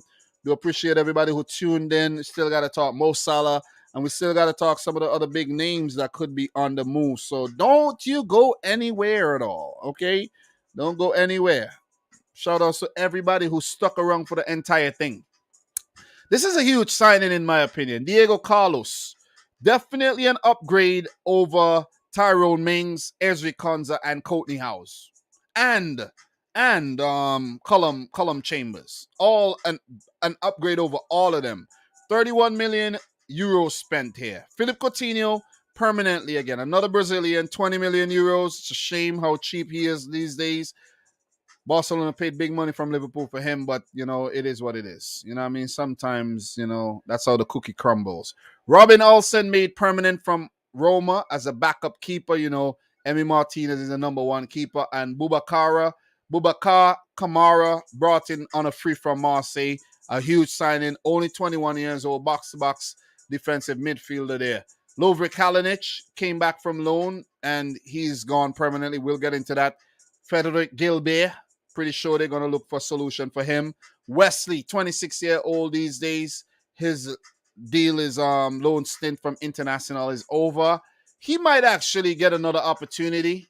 See, Joel Linton had a good new lease on life last season for Newcastle, and the same could be for Wesley, who was doing okay until he, fell out of favor a bit. Anwar El Ghazi might be actually sold. He will be sold, and Trezeguet already gone. So they have spent 54 million so far. Matt Target, he's sold to Newcastle for 17.5 million. That's a good move for him. Moving to Newcastle, new scenery, and he did well. Lovre Kalinic gone on a free. Conor Hourihane, his contract is over. Ashley Young, his contract is done as well. 36 years old these days. Will he continue in the Premier League or Championship? Let's see. Philippe Coutinho loan deal, and Robin Olsen was made permanent. So they've made 17.5 million already. So still business to be done for Steven Gerrard and Aston Villa as well. AFC Bournemouth recently promoted. Joe Rothwell, 27-year-old central midfielder, Englishman here, left Blackburn on a free, joined Bournemouth. Don't know Rothwell too well. And Ryan Fredericks, player that we know very well, leaving West Ham, the right back, suffered a lot of injury setbacks last season, and he joined Bournemouth on a free transfer. Gary Cahill is the only player in terms of departures. He's 36 years old these days, and his contract ended, and it wasn't renewed. I don't think it's going to be renewed, but who knows, man? Who knows what will happen in terms of Gary Cahill. Don't think he'll get another chance in the Premier League, though. So that's what's done there for Scott Parker and Bournemouth. I think Scott Parker is in charge of them right now, right? These days, right? I think so, right? I can't remember everything. I didn't follow the Championship that much last season. But Brentford, a lot of these clubs have not done a lot of business, guys. They have not. Brentford have not brought in anybody. I think I've seen some players join the youth teams, but in terms of the main team, Players come back from loan: Halil Devasoglu, Joel Valencia, Matt Bidstrup, and Luka Racic. And leaving is Julian Janvier, who was injured for the entirety of last season. Zanka, injured entirety of last season. Christian Eriksen, let's see if he'll re-sign with the club. And Jonas Lassel's deal, from sister club Midtjylland was actually over. So they have done no business. Nobody coming in, nobody going out as yet, really, in terms of sales. But players have left the club. Brighton, they haven't done a lot of business either, but they brought in Julio Enciso, 18-year-old striker from Paraguay, Libertad in Paraguay. Big money move, 11.6 million euros. And Simon Adingra, a 20-year-old left winger here. That's what, Ivorian from Nordsjælland in that's the Danish league, 8 million. So we know their recruitment department is very, very good. So these are some gems that they may have brought in. Or maybe what they could be doing is bringing in these players, send them back out on loan, and players like Florian Andoni, maybe they'll sell him on because he never really worked out. The Romanian never worked out. Got players like Michael Kobaunik. Some of these players could be getting opportunities this season, like Andy Zakiri, loan stint at Augsburg, Kasper Kozlowski. Some of these players could be, Union St. Galois. That team will be in the Champions League or Europa League or something next season, or in the playoffs for the Champions League, I think. So you have Leo Ostigard, all these players, Dennis Undav, Kiel Sherpen. Some of these players could get opportunities, or maybe they won't. But Brighton, they need to do some more business as well, because look, they lost Yves Bissouma. That's a big loss. But we know the player, what's his name there in the midfield? What's his name? The Ecuadorian man. Can't remember his name right now. But he slotted in very, very well after being called back from loan. What's his name again? The youngster, man. God damn, why am I not remembering his name? It's whatever. Guys, what's his name, man? What's his name? The young Ecuadorian, man. Moises Caicedo. He slotted in. So maybe it's his time. Maybe it's his time, though. And also, guys, now that we're touching on Yves Bissouma, he's been cleared of all charges. Remember, Yves Bissouma got in trouble last season when he went out to a nightclub and he got arrested. Well, all charges have been dropped, or it's no more. He doesn't have a legal problem anymore. So that's gone away. So that's a very, very good thing. You see what I'm saying? And we're going to get into some of that, when it comes to controversial news. You'll see what I'm talking about.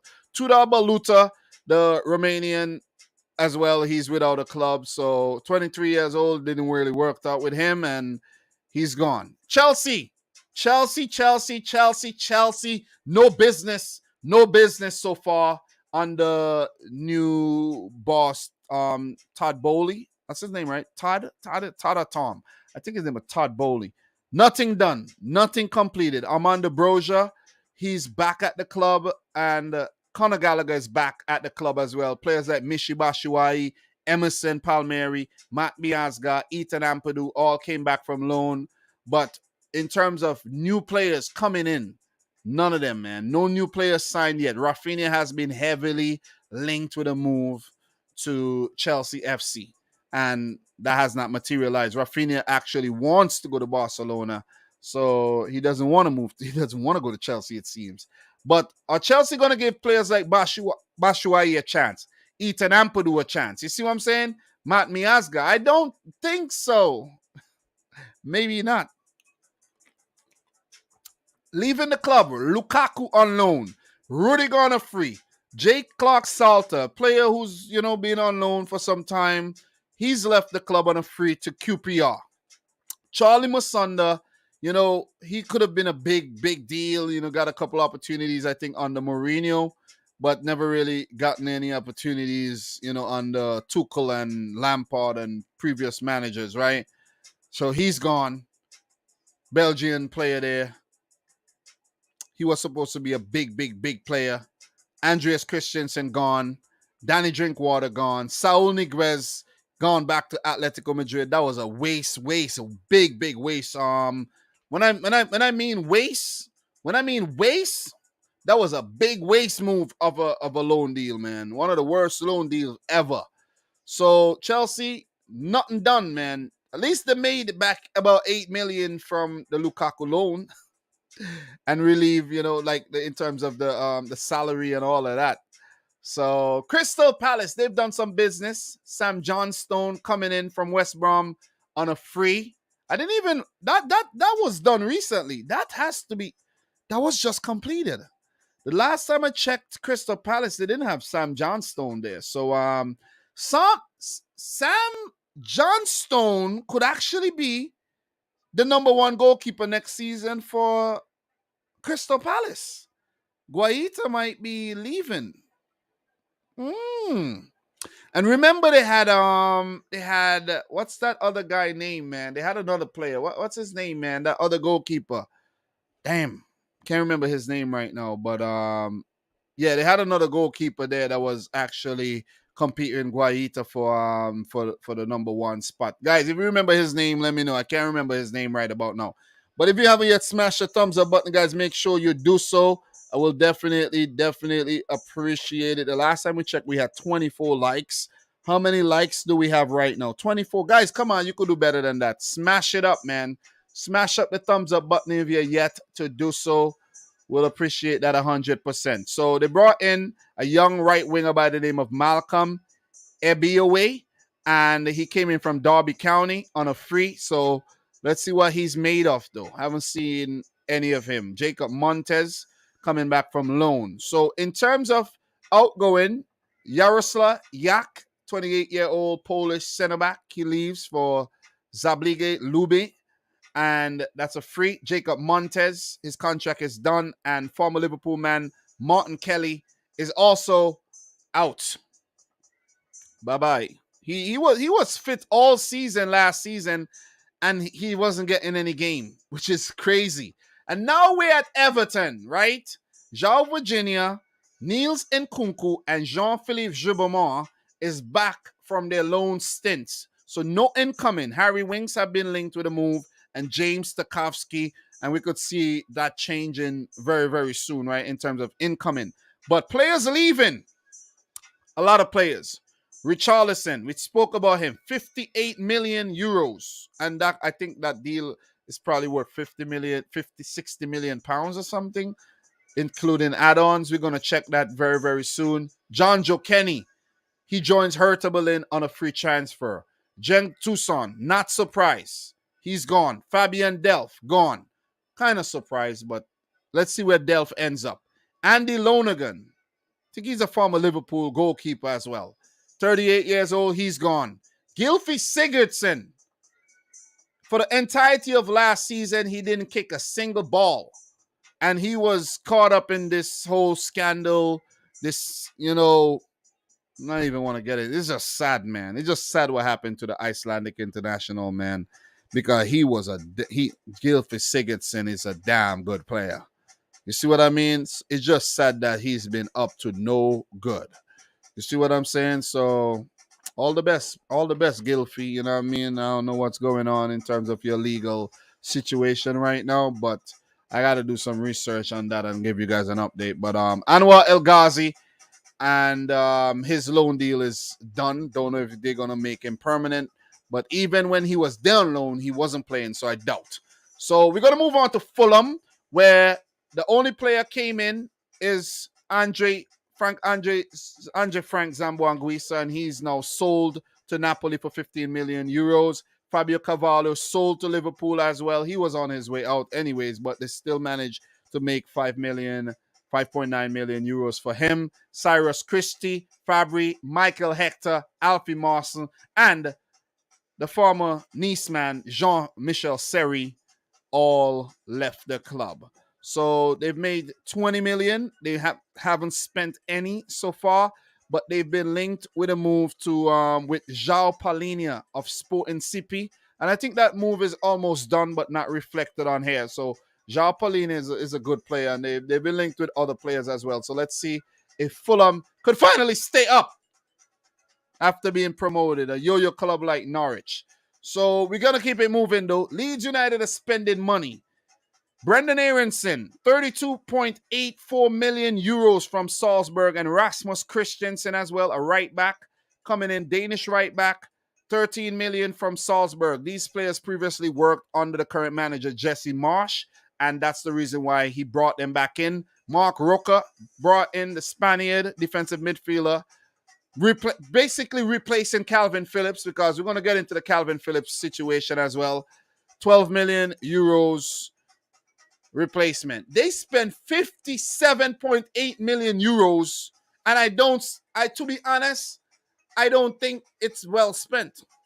I might be jumping the gun with it, but Aronson, Christensen, and Roca, I think you could have done better with that money, if you ask me. I really think they could have done better with the money, though. So players like Mateus Bugac, Kiko Casilla, Helder Costa, and Lawrence De Bach back from loan. I think they could do very well with keeping Helder Costa at the club, if you ask me. You know, seeing that Raphinha could be leaving, Helder Costa could be very, very efficient down the wings. Getting a little older, but still 28 is not that old. I'm 35 years old these days, and I'm pretty sure when I was 28, I felt a lot better than when I was 35. So players leaving: Liam McCarron to Stoke, undisclosed, and Lawrence De Bach, he's actually left the club for good. So they haven't really, sold out any players yet. Calvin Phillips will leave very soon, and maybe some more players, but they have a very big squad. I think that the squad is they bolstered the squad, but the squad got depleted last season because of injury. I don't think it's not overly big, but they did improve the squad a bit. Let me rephrase.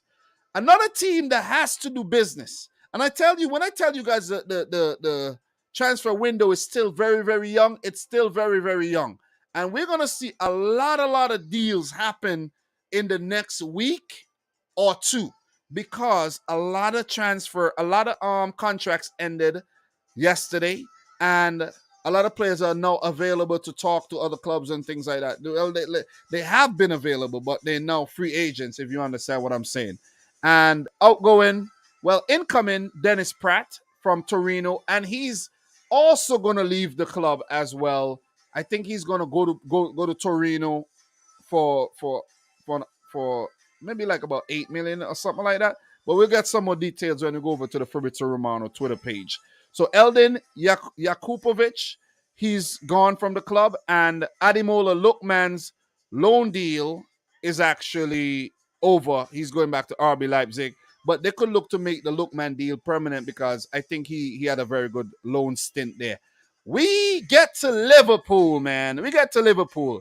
Darwin Nunez, big money move, 75 million euros, which could add and reach all the way up to 100 million from Benfica. That is a huge transfer. One of the biggest of the transfer windows so far, behind the likes of Aurelien Tchouameni. I think it's the only one that beaten it so far. This is a huge transfer, man. And Darwin Nunez, who was highly impressive last season for Benfica in the Champions League and in the Portuguese League, did impress against Liverpool in the Champions League tie. And Klopp was so impressed that he brought him in with the departure of guys like Divock Origi and Sadio Mane.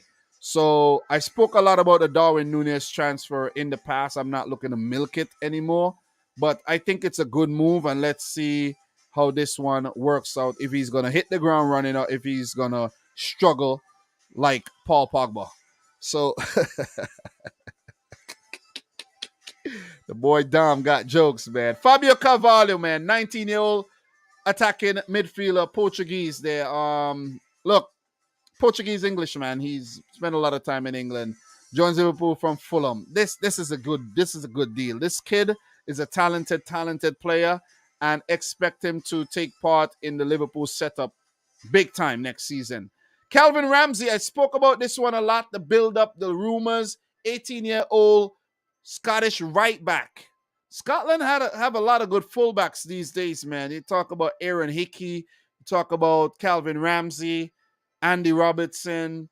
You could bring up Kieran Tierney amongst others, and another one could be added to the ranks here Calvin Ramsey. I think he's brought in for backup for Trent Alexander-Arnold. But let's see. You know what I mean? I think Joe Gomez could serve as a very, very good backup for Trent Alexander-Arnold. And maybe Liverpool could push Alexander-Arnold further upfield sometimes. Push Salah in the middle.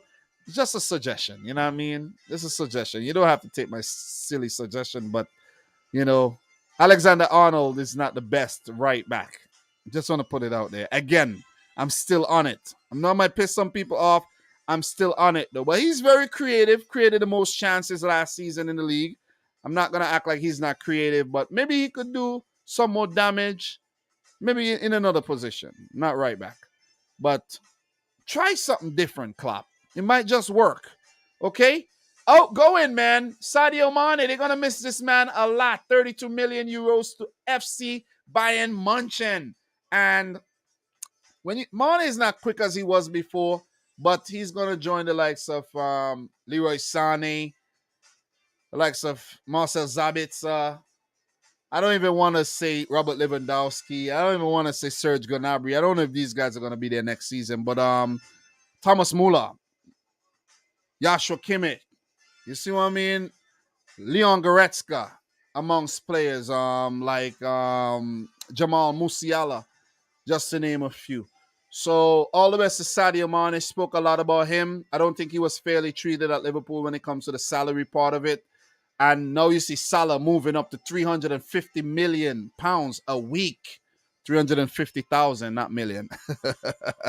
Sadio Mane is earning big money as well at Bayern Munich.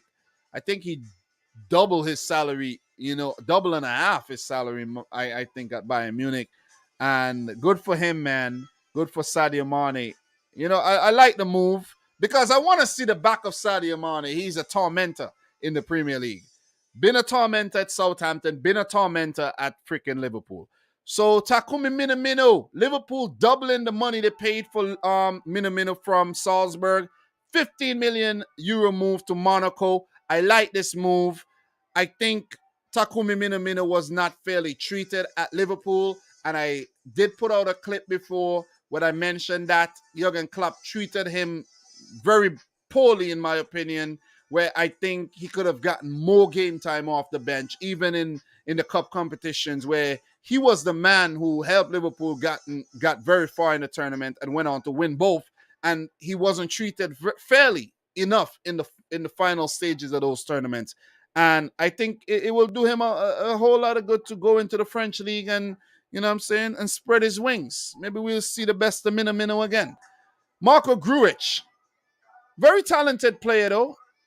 Central midfielder, the Serbian, finally leaves Liverpool on a permanent deal to FC Porto, champions over there in Portugal, for 9 million. So Liverpool, they made some money here. 56 million, but they spent quite a lot. They spent 85 million euros so far, not including the add-ons. So in terms of net spend, they can't talk net spend this season, Liverpool. You know what I'm saying? Maybe they'll sell another player or two and balance out the books. But still, you're splashing the cash. Just want to put it out there. Divock Origi leaves. He's going to join AC Milan. He's already joined AC Milan. Shei Ojo, he left the club as well. Not going to get into who he's playing for right now. Let me see if I could get anything on him. Nah, nothing else popping up here. Ben Woodburn finally leaves the club as well. And Loris Karius leaves the club as well as a free agent. So that's what's going on at Liverpool FC. Let's see if they're going to have more players coming in or if anyone else is going to leave Liverpool. Any thoughts on Liverpool? Let me see what you guys are saying in the comments right about now. Big up to the boy, Almighty Sports Plus. That's Ankit. And he's also here with the main login. Big up to Ankit, bro. Nice to see you. Ankit, what's going on with Chelsea? You and I got to talk. Bro. What's going on with Chelsea, bro?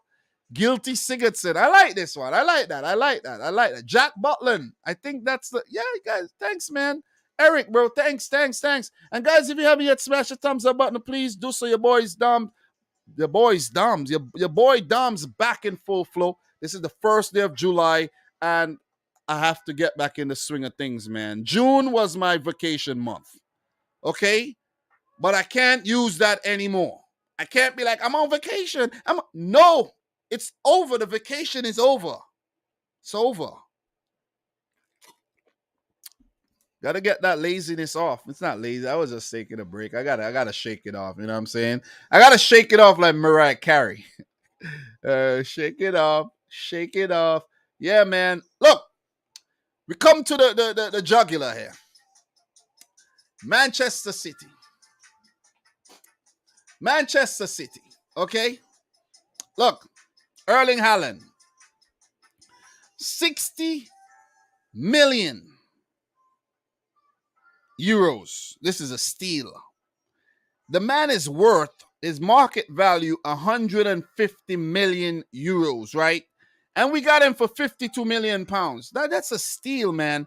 But of course, the wages and the you know what I mean, the add-ons and the fees paid to the agents and whoever else is getting some money from the deal. Yeah, it might come up to more, but still, it's whatever. You know what I mean? We had to get him. We got him. Splash a little cash on him. The brightest young prospect in world football, Erling Braut Haaland. God damn. This is a huge move. Anybody say this ain't a huge move or he will flop? You're being a hater. You are being a hater. There's no way Erling Haaland is flopping. Let me repeat this. There is no way Erling Haaland is flopping next season. No way. He ain't flopping. He's going to have numerous amount of chances every game to score, and he's going to put them away. Okay? And I'm going to leave it right there. Stefan Ortega, I spoke about him. Second goalkeeper now being brought in from Armenia, Bielefeld. When I say second, I mean number 2 goalkeeper. He'll play second fiddle to Edison. Free transfer, great business done by Man City.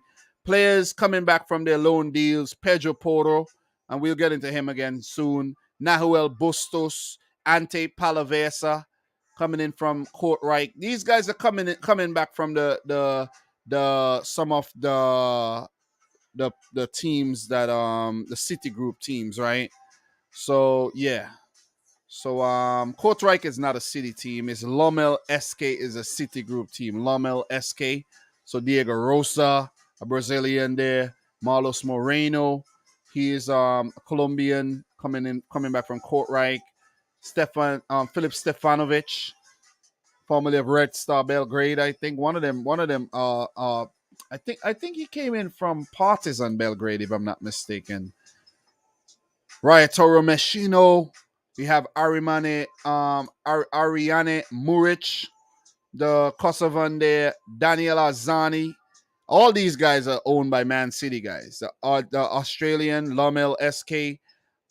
We have Ko Itakura, the center back there from Japan, Japanese international from Schalke. Yanel Herrera. I would like to see some of these guys get a chance. Julian Alvarez, of course, we know will be part of the first team setup, but most of the other players won't. You see, so those are some of the incomings, man. We spent 60 million euros so far, and believe it or not, more money will be spent. Calvin Phillips linked, left back in Mark Cucurella linked as well, and who knows who else we could get, because I wasn't expecting the goalkeeper in Stefan Ortega. I really wasn't, and that was a pleasant surprise there. So going out, Pedro Porro, he left the club. He's gone to Sporting on a permanent basis. I think there might be a buyback clause in there or something. And Fernandinho rejoins his boyhood club, Atletico Paranaense, on a free. So his career is coming full circle, which is very, very, very, very good, man. A sentimental move there for Fernandinho. Did a lot, won a lot of trophies, and now he's gone back to his homeland in Brazil. So we've only made 8 million, spent 60. In terms of net spend, we don't care. You know what I'm saying? We basically don't give a fuck. You know what I'm saying about net spend? I don't want to suck like that. But look, the net spend might equal up. You know what I mean? Raheem Sterling linked with a move. A player yet to be made official here right now is Gabriel Jesus. He was sold to Arsenal. 45 million pounds. So I think the net spend has already equal up already. But Gabriel Jesus, Raheem Sterling linked with a move out. Nathan Ake linked to the move to Chelsea as well. Zinchenko linked to the move out. It's like everybody's trying to buy our players. Barcelona wants Bernardo Silva badly. I don't know if they could afford Bernardo Silva at all. And those are the players that's been in the news, man. You know what I mean? So there might be some players going, but we're still stacked up though. Remember, there's Jack Grealish, there's Phil Foden, there's Kevin De Bruyne, Riyad Mahrez. He's not in the rumors at all right now, right? There's Alvarez, Julian Alvarez. There's Erling Haaland. You know what I'm saying? There's still Ilkay Gundogan. He was actually saying that he wants a move, but he's still at the club. Let's see. Rodri, Laporte, Ruben Diaz, John Stones ain't going nowhere. Kyle Walker, Joao Cancelo. We need a left back though. Mendy should be leaving the club, like terminated contract, but that one ain't happening. So the team is stacked up still stacked up, and it could get better. Calvin Phillips linked, Mark Cucurella linked. Zach Steffen could be leaving the club as well. There's been a few youngsters that left the club. Gavin Bazunu, he left for Southampton. Romeo Lavia could be going to Southampton as well. So that's money made by City and not by the main team, but by the under 23s. Taylor Howard-Bellis could be going back out on loan as well. CJ Egan-Riley has joined Burnley. So these are the moves that we have been making. I think Jaden Braff has left the club as well. He has joined Borussia Dortmund on a free. So there's been a lot of movement, man. There's been a lot of movement, not from the main team, but from the whole setup. So that's City for you, man. City for you, becoming a global brand. Also adding Palermo to the City group as well. Today, I think that was official. Palermo in the Italian, I think, second division these days is now a City group team. So teams could be going, players could be going over there on loan. So we got to Manchester United. They have not done a single piece of business on transfer market, but Terrell Malacia is officially a Man United player, and we'll get to Terrell Malacia very, very soon when I go over to Fabrizio Romano's page. But players coming back from loan, Tahith Chong. Let's see if he's going to get an opportunity under the Dutch manager, Erik ten Hag. I think he should. If they're rebuilding a young team, you should give these young players opportunities, right? Facundo Pelestri plays for the Uruguayan national team, but cannot make the Man United team. It doesn't make any sense, though. You see what I mean? This is how United could have really, really gone to another level last season, right? Give players, these young players, opportunity. Just like in the end when they give guys like Medjbri opportunities, give these guys opportunities. Andreas Pereira, who I saw score a very good goal in the Copa Libertadores there, he's actually going to return to Man United, and his loan deal is done from Flamengo. Axel Tuanzebe coming back from Napoli, Anthony Martial. So I think players that's going to be sold from that list is Martial, Tuanzebe, and Pereira. Who knows what Ten Hag's going to do, though? That is Anthony Martial going to get another opportunity? I doubt, though. I really, really doubt. But players leaving. Nemanja Matic, he joined Roma on a free. Edinson Cavani is a free agent right now. Lee Grant actually retired. Paul Pogba is going to join Juventus on a free. Jesse Lingard linked to the move to West Ham. And Juan Mata is now a free agent. Who knows if he's going to retire or play for Espanola or whatever club he joined from. He joined from Chelsea, but whatever club he played for in Spain. I don't even remember. But there could be a few more outgoings from Man United, seeing that Terrell Malacia was brought in. Maybe Brandon Williams will get sold, or maybe Alex Tellez, you know what I'm saying, or Luke Shaw, one of them could leave. Right back, there's also Aaron Wan-Bissaka could be leaving. In terms of players coming in, Anthony's been linked with a move to United. Ajax player, Urian Timber as well, the Ajax center back as well.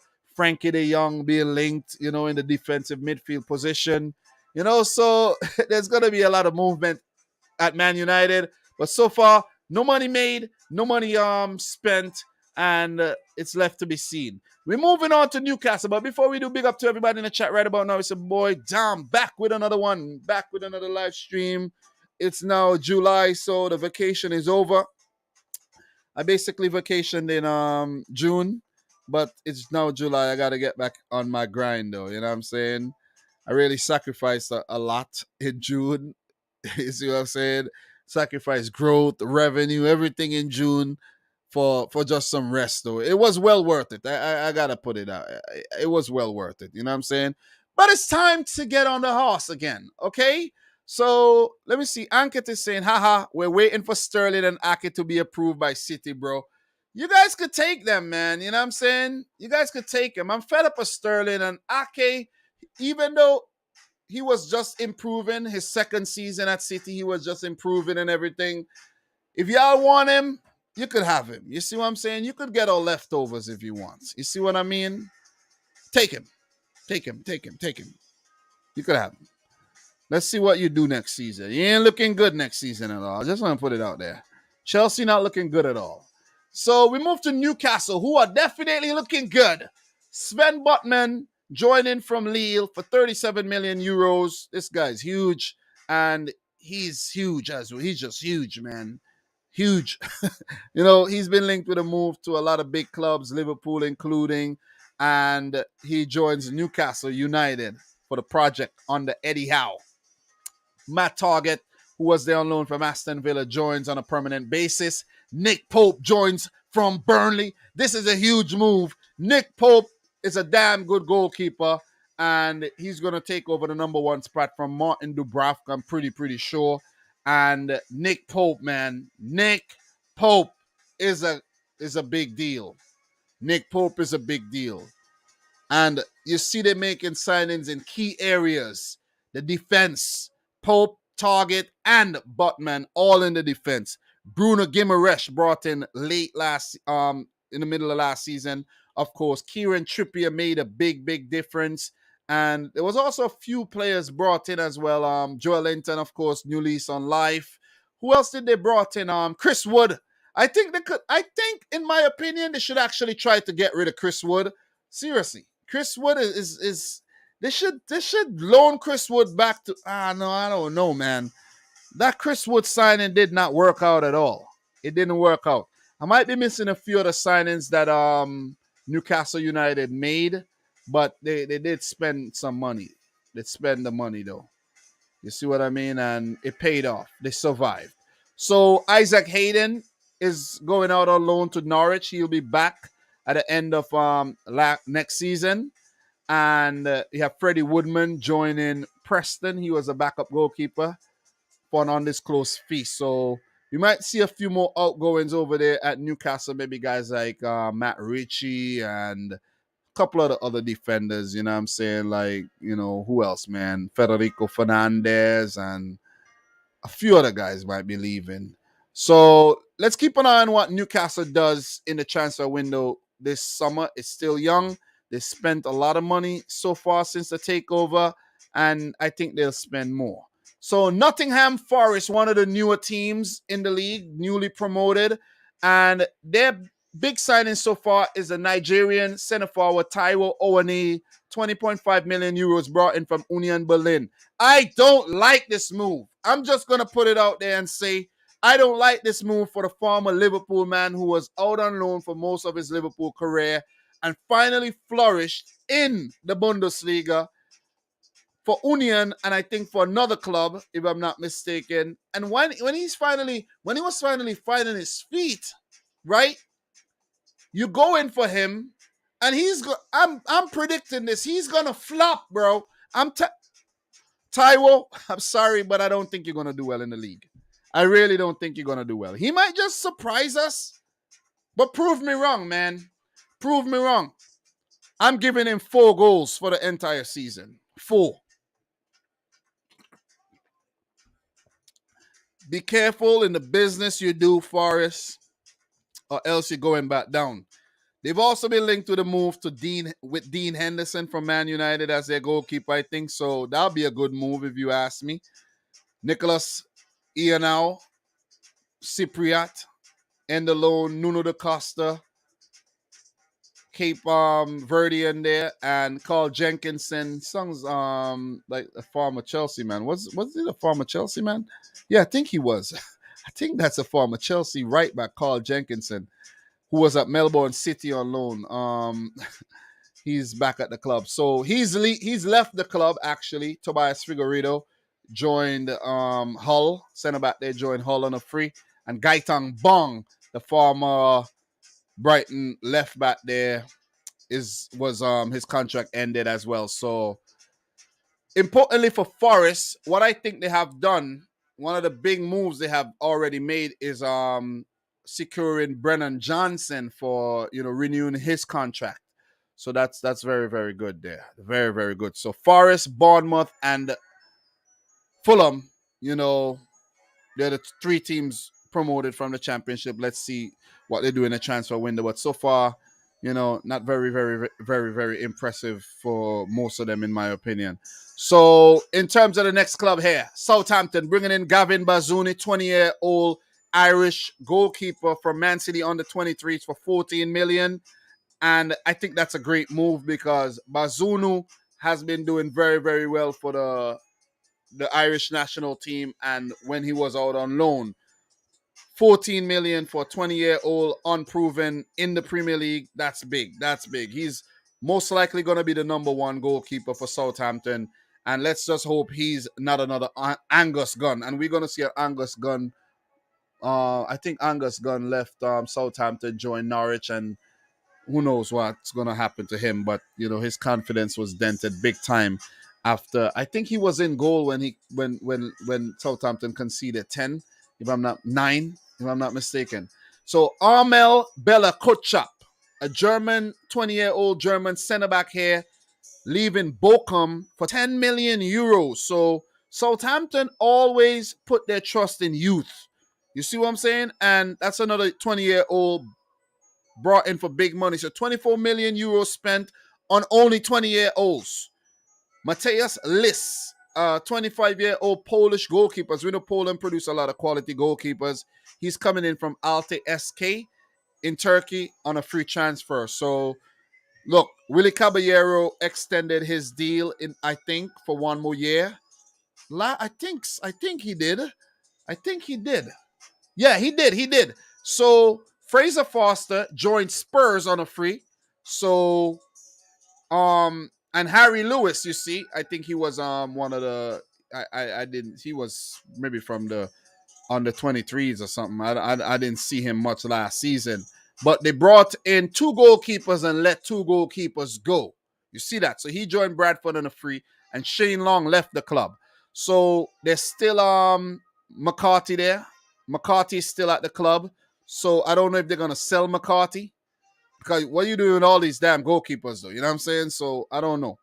I really don't know what's going to happen. So it's left to be seen. The team that's having one of the best transfer windows so far, in my opinion, Tottenham Hotspur, man. And it could get better. Richarlison brought in for 58 million euros. We talked about him. Yves Bissouma, 29 million. We talked about him already. He's a very good defensive midfielder, one of the mainstays in the Brighton team, the glue in that Brighton team, and they're going to miss him a lot. Ivan Perisic, big transfer, coming in on free from Inter. 33-year-old these days, but he's still very good for a 33-year-old, man. So Fraser Foster would provide a good experience and good backup option. They had Golini in there last season, and I think that Golini deal from Atalanta was a big waste of time. So Fraser Foster joins on a free, and he had some big games for Southampton last season. So let's see what he could do for Spurs in terms of the cup competition. Look, a player that I want to see involved for Spurs is Pape Matar. And the Senegalese international here was loaned back out to Metz, and I'm telling you, this kid is very, very talented. I would love to see him involved, but who knows, man? Kante might just send him back out on loan. Tanguy Ndombele, is he going to get game time, or is he going to be sold or go back out on loan? I don't know what's going to happen to him. I don't know what's going to happen to Brian Hill either. I've been seeing him linked with a move back out on loan or even permanently. But that signing just did not work out, man. And when they change a manager, managers don't feel the same way about players and they sell him. Giovanni Lo Celso, I think, is a very, very good player. Villarreal will do well with making his deal permanent, like just going back in for him and bringing him back to the club. Alfie Whiteman, he's another goalkeeper. He might be sold. So players leaving: Cameron Carter-Vickers, American international, there joining Celtic for $7 million, and Golini going back to Atalanta with his loan deal ending. Spurs could be doing more business. Keep an eye on Tottenham, man. Tottenham, they're looking good for next season. Just want to put it out there. West Ham, not much done, but they brought in Naif Agued, the Moroccan international center back from Stade Rennais, $35 million. That's a big money move. They needed that, though. They needed the center backs, though. You know what I'm saying? The center back stock was a bit thin. In, Angelo Agbana, you had Kurt Zuma, you had what's his name? I can't remember his name, man. I could never remember his name. That tough guy at the back there, man. Tough English man at the back there who got a red card. Like, I can't remember his name right now, man. But he scores a lot of goals with his from set pieces. What's his name again, man? I'm running a blank. I'm a bit rusty. Oh, that was Arsenal and not Chelsea, right? Yeah. That was Arsenal. Yeah, that was not Chelsea. Yeah, Craig Dawson. That's what I'm talking about. So West Ham do need the center back reinforcements there as well. Alphonse Areola, who has been my goalkeeper in my FIFA career mode that I have been playing all throughout the months, even though I have not been streaming FIFA much this year because when the AFCON came, I had to, focus on that. I should have been doing my FIFA stream still, but I still play FIFA. Areola is my goalkeeper, and I got him for free. So, former PSG man brought in for 9.3 million euros, and I think that's a good move. And he might actually take over from Fabianski because he was like the Europa League goalkeeper. And West Ham will be in the Europa League next season again, right? West Ham will be in the Conference League, I think. The Conference League. I think they came in 7th, right? If I'm not mistaken. Yeah, I think West Ham came in 7th. I can't even remember, man. I think Man United just missed out. I think it was Man United and Arsenal. Yeah. West Ham came in 7th, so they'll be in the Conference League next season.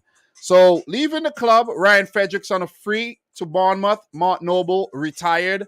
Andrei Yarmolenko left the club. His contract ran out. David Martin, I don't know who he is. He's maybe a 5th choice goalkeeper or something. Areola loan deal was made permanent, and it doesn't seem as if Alex Kral's loan deal from Spartak Moscow is going to be made permanent because Kral didn't do a goddamn thing last season, and when he got his opportunities in the Europa League, he didn't do shit. So in terms of Wolverhampton Wanderers, they're a team that also needs to get some business done. Hwang Hee-chan was done last. That was an old deal. That was done already. Hwang Hee-chan, that's it. Players coming back from loan: Leo Bonatini, Brazilian there. Ruben Vinagre, he's sold already. Renat Dodashov. We have Patrick Cutrone, he's probably going to be sold. Leonardo Campagna, Sang Bin Jeong, Adama Traore is back at the club, and Bruno Jardel, who was injured for most of last season. So leaving the club, Ruben Vinagre, 10 million to Sporting. Sporting will be the Champions League next season. So great move for him. Marçal, the left back formerly of Lyon. I could never forget Marçal. He played in that Lyon team that beat us in the Champions League. 2 seasons for Wolves, not bad. He's going to Botafogo in the Brazilian league. Roman Saiz left for free. He's gone to Besiktas. Kiana Hoover is going to PSV Eindhoven on loan.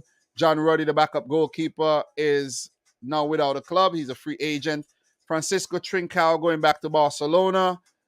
Loan deal, loan stint was pretty okay. Give him a C+. Hwang Hee-chan, deal made permanent. So Adama Traore, is he going to be part of that setup next season? It's left to be seen. They need help up top. Look for Wolves signing a striker. So in terms of, that's it. That is it for the Premier League, which means that we're going to go over to Twitter, okay, and finish things off and land the plane with Fabrizio Romano updates here. So let's go to my Fabrizio Romano page here and let's run through this. Big up to everybody in the stream right about now. We've been live for 2 hours 19 minutes, and it's my longest live stream in a long time. I haven't been going live in a long time. I've been on vacation in June, as I said. I've been mentioning all throughout the streams. If you're watching the replay right now, big up to you and everybody.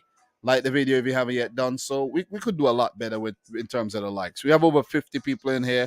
We're starting to build the momentum again on the channel, okay? We hit 50. Soon we want to get 100 people up in here consistently. Smash up the thumbs up button, guys. Come on. You could do a lot better than that, okay? So let's look at the Fabrizio Romano updates here. So pinned is the Tyrell Malacia to Manchester United. Here we go. Agreement reached on personal terms. Waiting for the contract soon for 15 million plus 2 million in add-ons to Feyenoord. Malacia will be the first signing of the Ten Hag era. That is very important. They actually hijacked the deal from Olympique Lyon as revealed on Tuesday. Now confirmed. And this is Tyrell Malacia. Very good smile. Very diminutive left back. And I've known this left back for quite some time. He's now a Dutch national team player. And he is highly impressive. And I'm mad that United got him. Got him. I hope. Listen, I was saying don't do it, Tyrell, but he did it, man. He did it. I want to wish him all the best, but just because man to man, I wish you all the best. But in terms of United, I hope you guys make the Conference League next season. See what I'm saying? But it's a good signing. They now have 4 left backs. And Tyrell Malacia might be on top of the pile right now because, you know, he's Dutch. Ten Hag is Dutch. You know what I'm saying? He's gonna adapt to the philosophy very easily. Could speak a little Dutch to him, he'll get it. You know what I mean? Tellez, he might leave.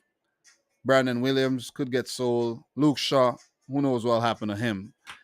You know what I mean? So I think it's a good signing. I just want to say, and they got him for a good price as well. It's the first time I see a club didn't really tell United 30 million. United, if you want him, 30 million, 30. So it's a good signing. It's a good signing. So we're gonna keep it moving though. So this is a big one right here. Big one. I told you we're gonna get to the big ones. And Chelsea have new direct contacts scheduled with Man City to close Raheem Sterling deal. Positive talks also on Friday. Waiting for final details on both player and club sides in order to complete the agreement. Chelsea pushing. Tuchel wanted Sterling since day one. Thank you. Sterling, I really like you. I like you as a person and as a player. I'm not going to lie. But you could be very fucking frustrating. Okay? Very. All right? So go to Chelsea and frustrate them. Go frustrate them. Seriously. We'll make some money. You know what I mean? Spend a lot of money on you from Liverpool over the years on a salary and things. You have been very good for us. Now, I'm not going to lie. You scored a lot of goals. You had some good patches, but you also had some very bad ones. That's what I'm pissed off at right now. You know, so all the best to Raheem Sterling. Hope you flop at Chelsea. That's the evil Dominic laugh right there. So let's see. More to come on Raheem Sterling and his move to Chelsea. So this is another one that United are trying to hijack from Arsenal this time. Manchester United are preparing a bid for Lisandro Martinez, the Argentinian, right? He's very high in Ten Hag's list. Race open with Arsenal that have no intention to give up. Once Malacia deal will be signed and official, Man United will be on it, while Arsenal are still pushing. Man, let the guy go to Arsenal, man.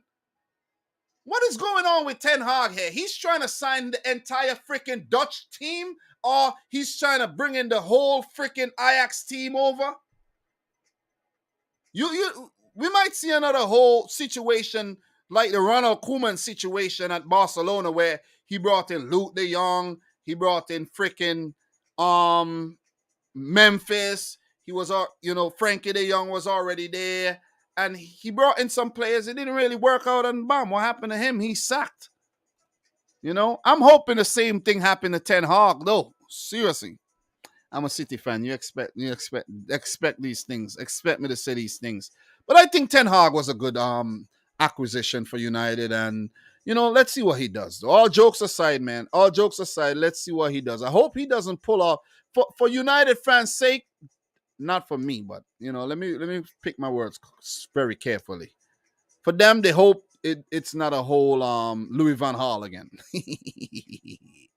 Woo! God damn, my evil laugh is nice.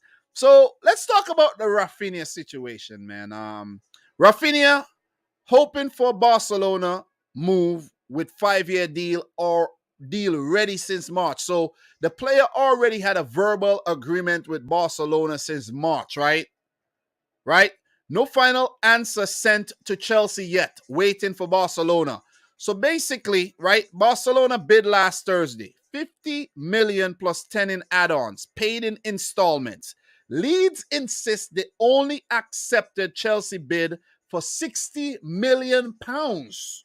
So 60 million euros, including add-ons, is not close to 60 million pounds, okay?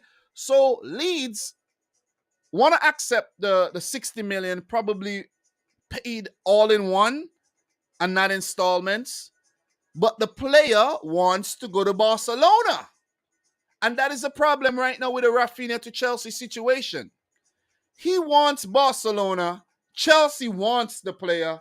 And now the players' camp is now deciding what to do.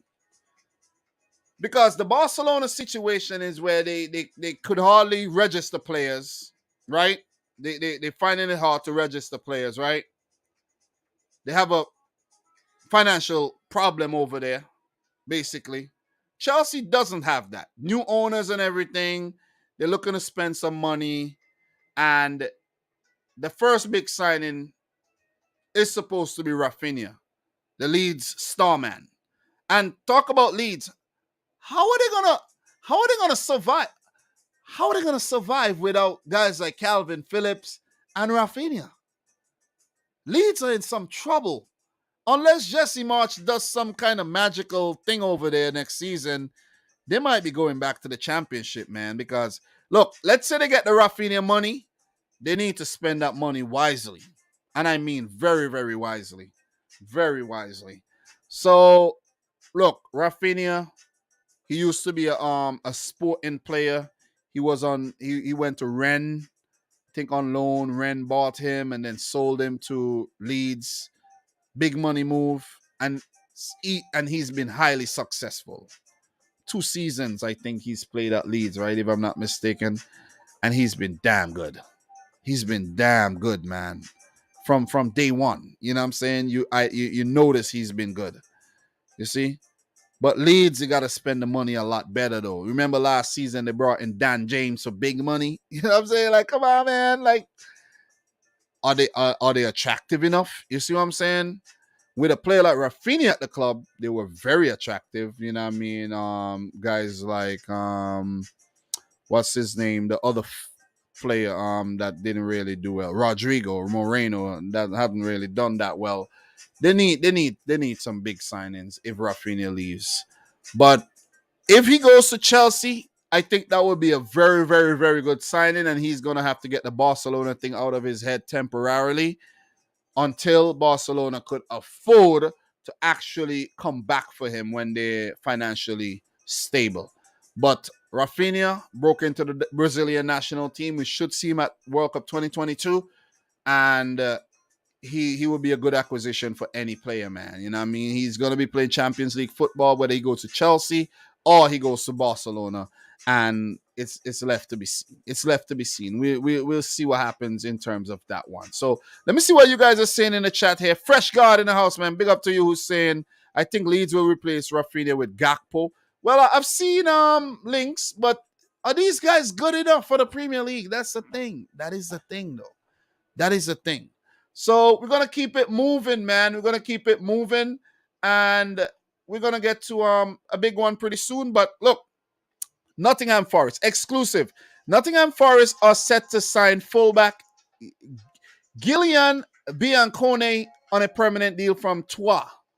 Deal in place and medical on Saturday. So this medical is going to be done today for some people. And Nottingham Forest will also announce Dean Henderson as new signing soon after Brennan Johnson extension completed today. So they're making some signings. They're doing what they need to do in order to survive their first season back in the Premier League after about 25 years. So all the best to Forest, man. Let's keep it moving here with these updates from Fabrizio Romano.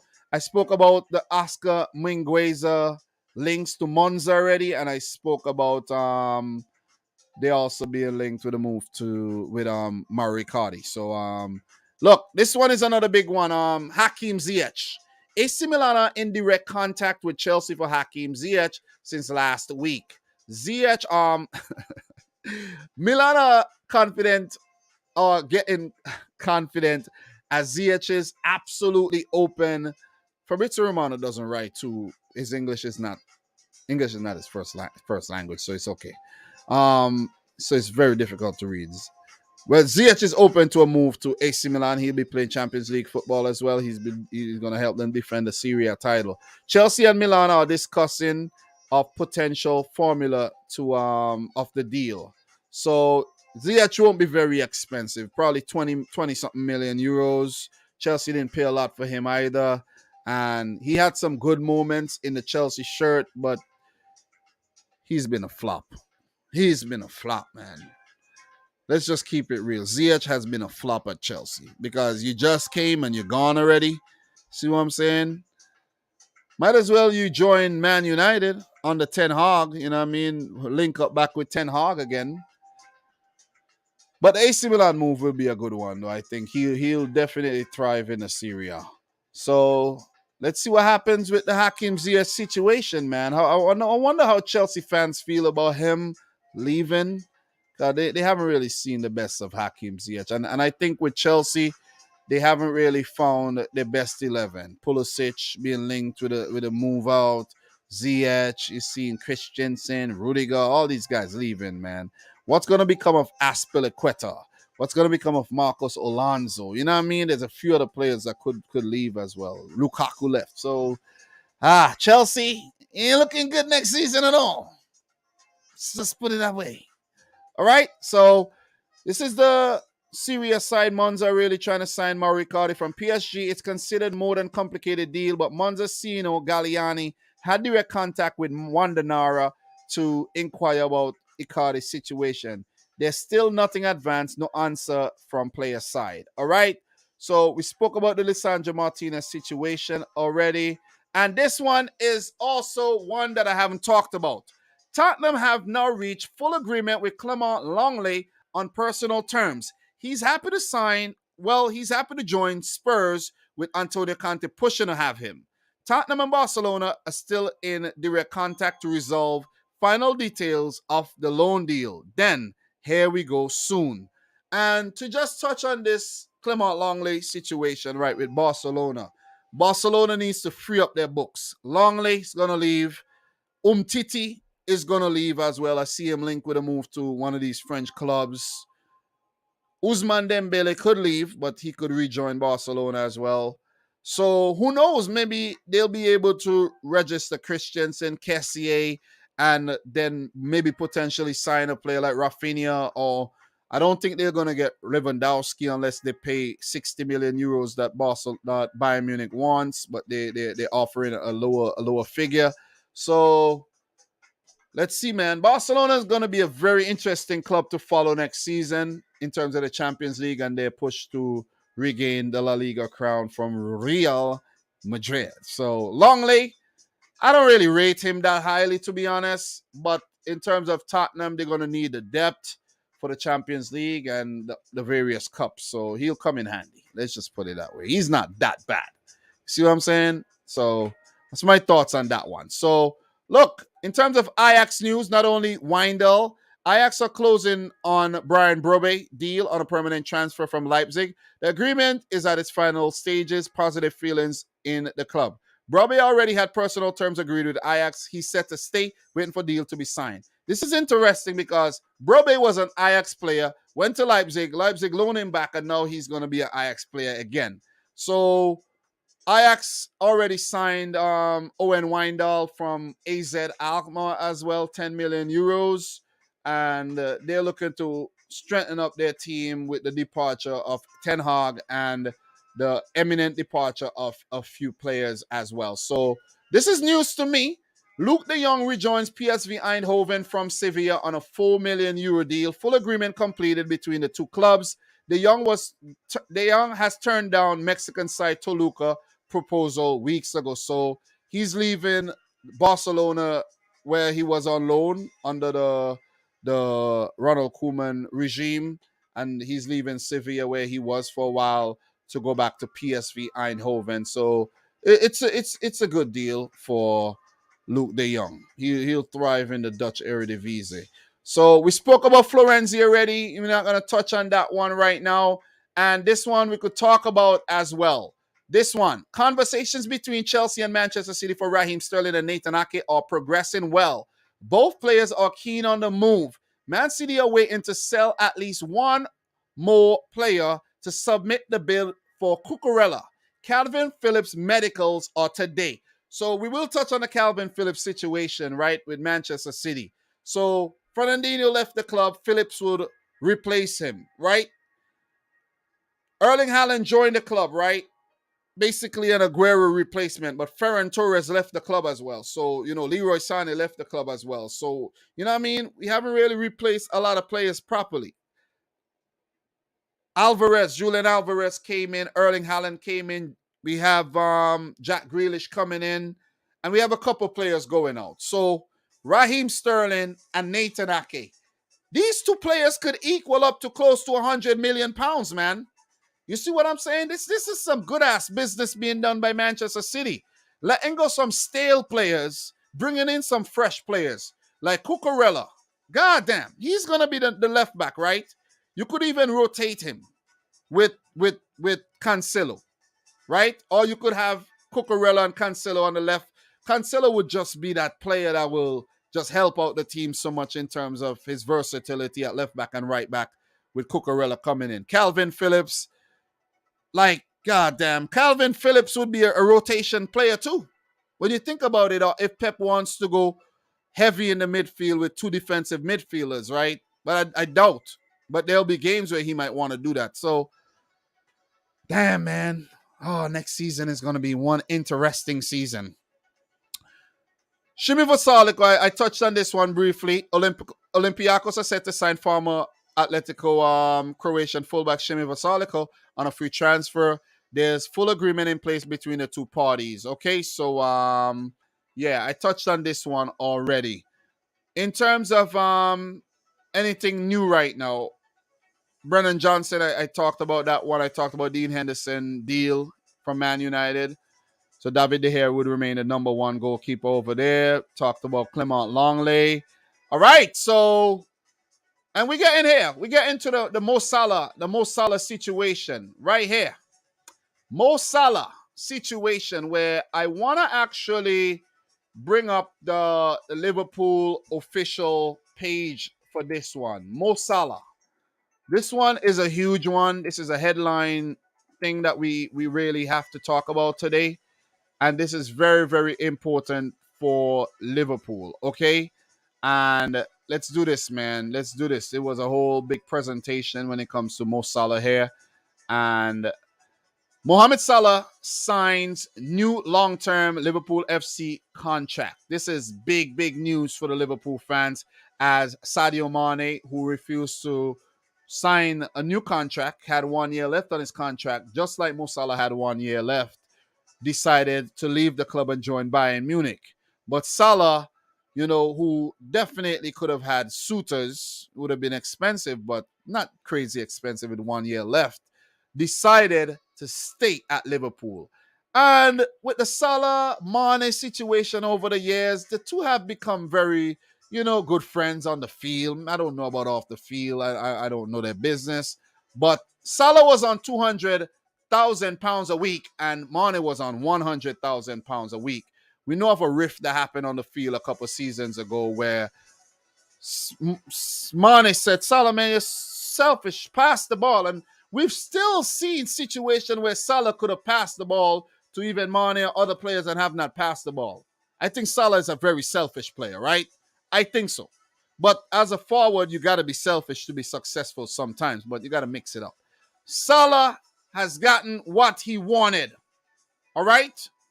350 million, not million, I keep saying million, £1,000 a week. God damn.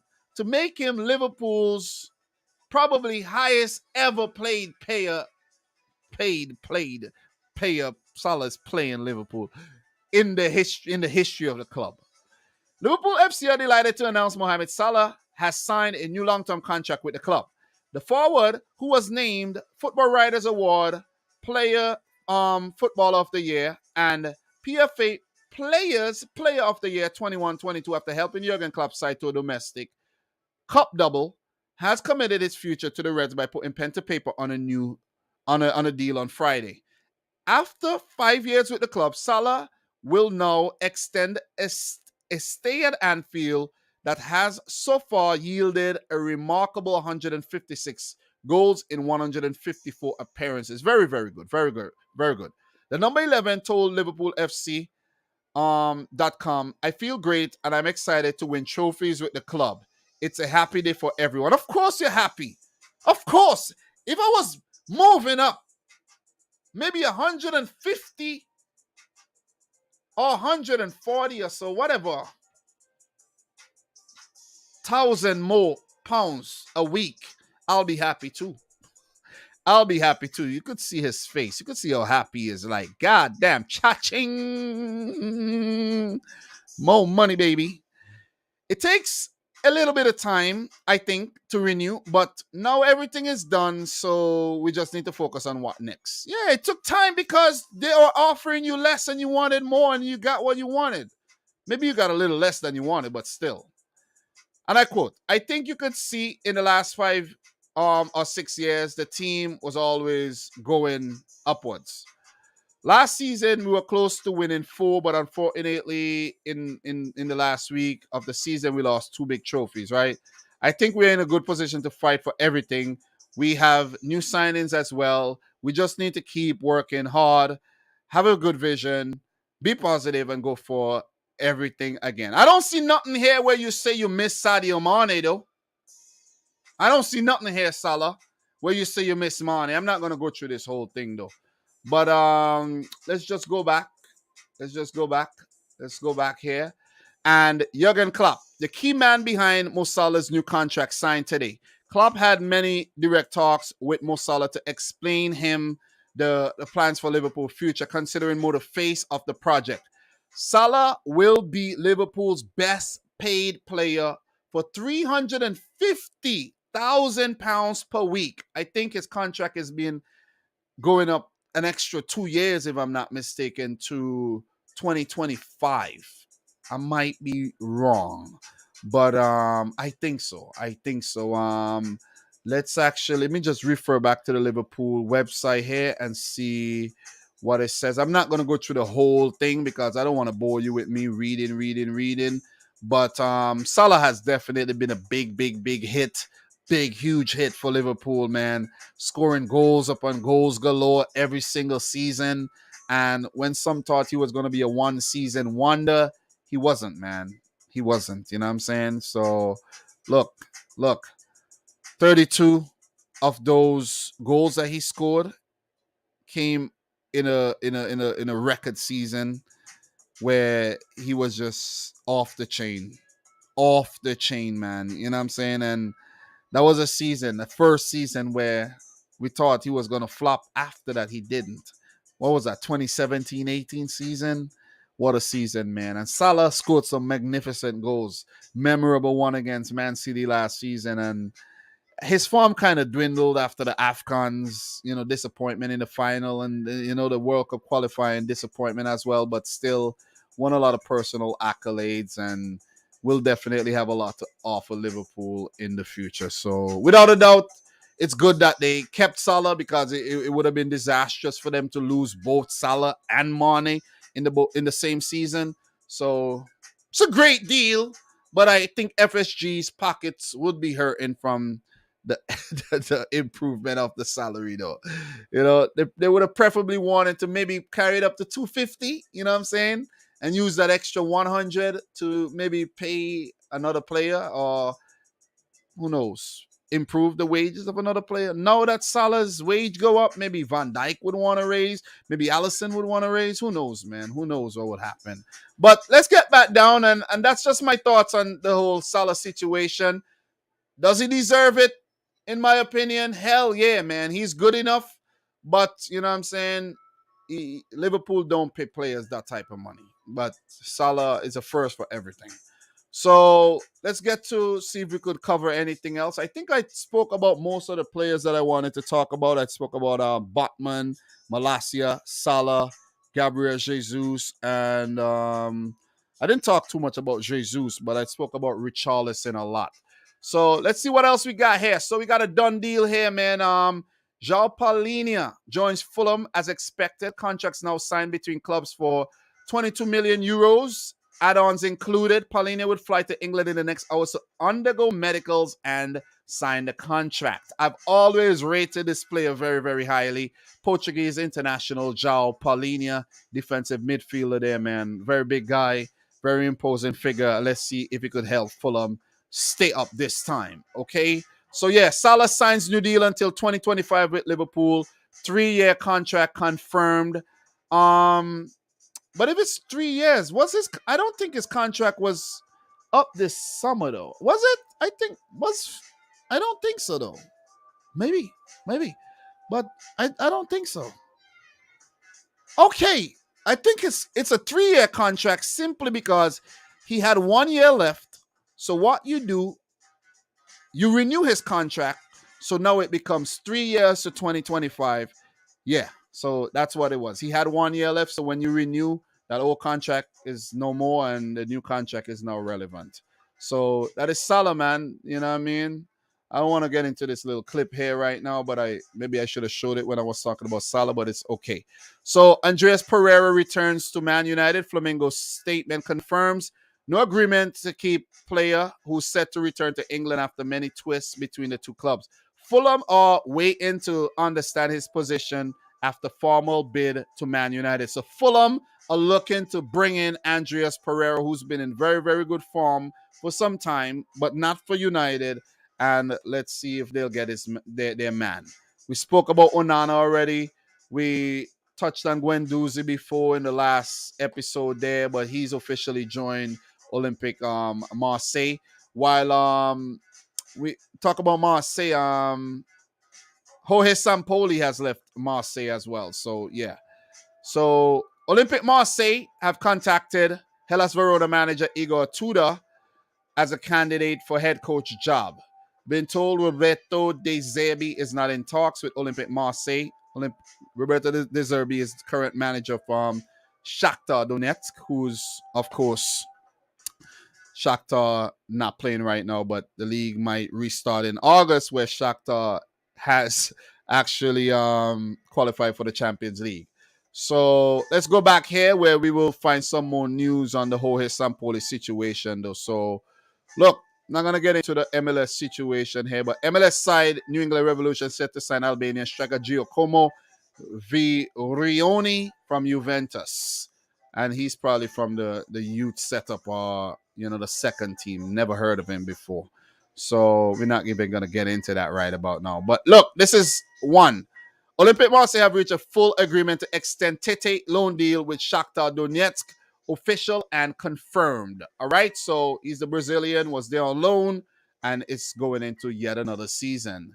So confirmed here. Official confirm it's over between Olympique Marseille and Jorge Sampaoli. French club and Argentinian manager decided to part ways after different views on the strategies. Olympique Marseille are already at work to replace Sampaoli. He did a great job last season though, but you know what I mean, it is what it is though. You know what I'm saying? It is what it is. So yeah, I didn't Marseille qualify for the Champions League last season, if I'm not mistaken. Let me see something. Champions League. Didn't they qualify for this season's Champions League? I think they did, you know. I think they did because they you know, with Real Madrid winning the league and winning the Champions League as well, I think free up one of those spots there.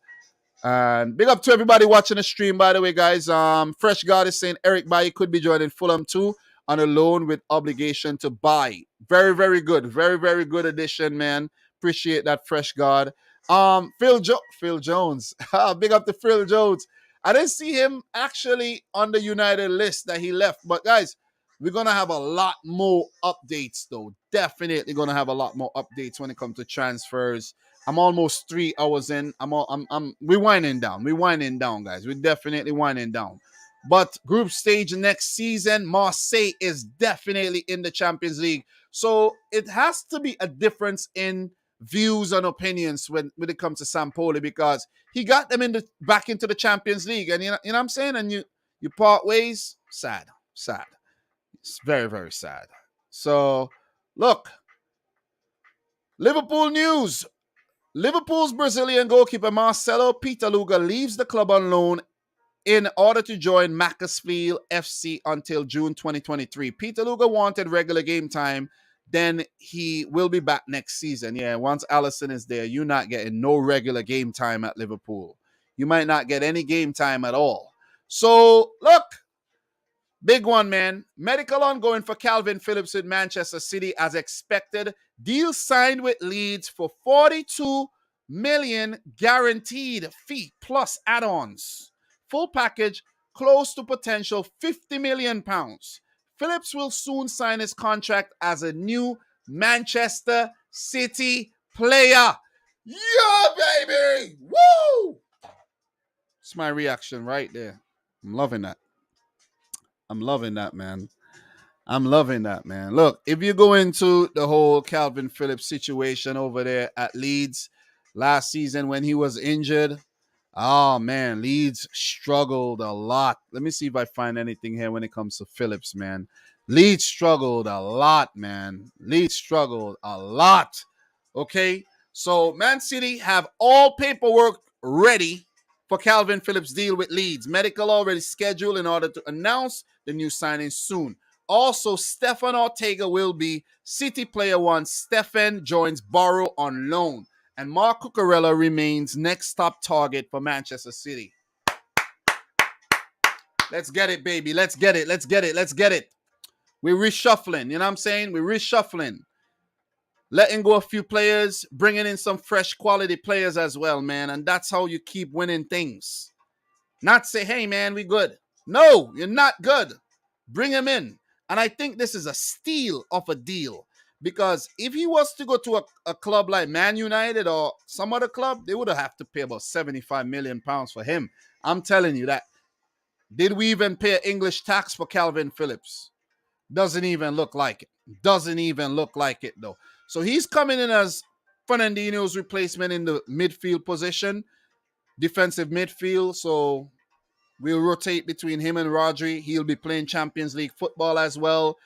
Pretty sure he's going to get a lot of game time, especially in the cups. Give Rodri a break. Rodri was brilliant last season. So I don't think he's going to come into the team and just, dislodge Rodri from the midfield. But as I mentioned earlier, I think Pep could play him as a two-prong defensive midfield, when he wants to, if he wants to go that way. But I don't really want to be so defensive. So we might see him run off the bench, like, how we've seen Gundogan and Fernandinho run off the bench in the past. You know what I mean? This is just a great signing, if you ask me, man. Calvin Phillips, I think, was England's Player of the Year 2021, if I'm not mistaken. Or recently he was. So this is a big deal, man. Leeds almost got relegated because this man was not fit, but he's fit again, and I'm hoping he's strong and ready to go next season. There won't be any murder ball to deal with on the Bielsa, and he could get a lot of rest. He could get a first season to transition and not have a lot of pressure on him to be the main man. You see what I mean? So you'll be all right, man. You'll be all right. You'll be all right, Calvin. Great signing, man. Great. Not because it's a City signing. It's a great signing, if you ask me. It's a great signing. I spoke about Raphinha already. I spoke about Tolisso already. Spoke about Onana. I spoke about Jota signing from Benfica to Celtic. Ortega I touched on already. This one is kind of a weird one though, but PSG finally set to part ways with Maurizio Pochettino. Full agreement in place between the two parties. Document details to be completed in the coming hours, and then it will be official. Christophe Galtier to be unveiled as new PSG manager next week. So, yeah. That's what's going on. Galtier was actually the manager of Nice. I think Galtier won the league with Lille, then went on to Nice, and now he's going on to PSG, if I'm not mistaken. God damn, Galtier. You're making that bank. But Pochettino, bro, you're a laughing stock, bro. I'm telling you. You had everything at Tottenham. Everything. You didn't win a single fucking trophy. You got to the Champions League final. You went to PSG. Finally start winning some trophies and things like that. And then you get sacked after winning the title? Like, come on, man. I don't know. Where's he going? Maybe back to the Premier League. Maybe when someone gets sacked next season, someone will get sacked. A lot of managers will get sacked. Last season, I think the most managers got sacked in the league ever. This season could be the same. Could we be seeing Pochettino back in the Premier League? Maybe as a Man United manager after Ten Hag fucks up. Maybe at Spurs again after Conte flops out. Who knows, man? Who knows? Fulham are one of them teams. Who knows, man? Who knows? But it's left to be seen. Definitely left to be seen. So, look, man. Let me see if I have anything else here to touch on. I don't think so. But I want to talk about the Gabriel Jesus situation here. I want to see if I find anything on Gabriel Jesus. But in the meantime, between time, though, Real Madrid are hopeful of completing 2 negotiations with Italian clubs in the next few days. Mario Gila close to joining Lazio with talks underway, and Fiorentina are closing on Luka Jovic deal. Fiorentina already planning for Jovic medicals next week. Jovic is another one, man. Did well at Frankfurt. Big money move, 60 million euros to Real Madrid. Flop. God damn. No mercy here. So this player is an up-and-coming player. I like his name. Scamacca. You know, Scamacca is in the news. Highly rated Italian youngster here. Been linked to the move PSG, it seems. So let's see what happened with him. More developments to come, man. More developments to come. So, look, in terms of PSG here, PSG will now prepare new round of talks for Milan Skriniar and Renato Sanchez, both getting closer after signing Vitinha from Porto, 40 million euro fee. So that's what's going on for PSG. Neymar in the news as well, linked to the move away. Mbappe, as you know, was linked to the move away, but he signed, maybe permanently. So, yeah, man. Yeah. So, look, talked about this one already. Savinho joining Troyes in the league from the City Group Troyes from Atletico Mineiro. And there's also a few more to touch on, though. You know what I mean? Look, the whole Raphinha situation, we spoke about that already. And there's a few more transfers that I want to touch on. So, look, Mehmet Zeki Jelik joins AS Roma as expected. Done deal. Full agreement with Lille. Reports 7 million plus sell-on clause included. Third signing for Jose Mourinho after Zvla and Nemanja Matic. Now waiting for Davide Fratesi, top target for the midfield. So Mourinho doing the damn thing, will be in the Europa League next season with Roma. Spoke about Owen Wijndal already, 10 million fee to AZ from he's now joining Ajax. So look, spoke about all these already, man. Look, this player is going to be interesting to see what he does though. Official Olympique Marseille signed Isaac Toure on a permanent deal from Le Havre, 5.5 million plus add-ons. Deal valid until June 2027. So let's see what this youngster does in the future.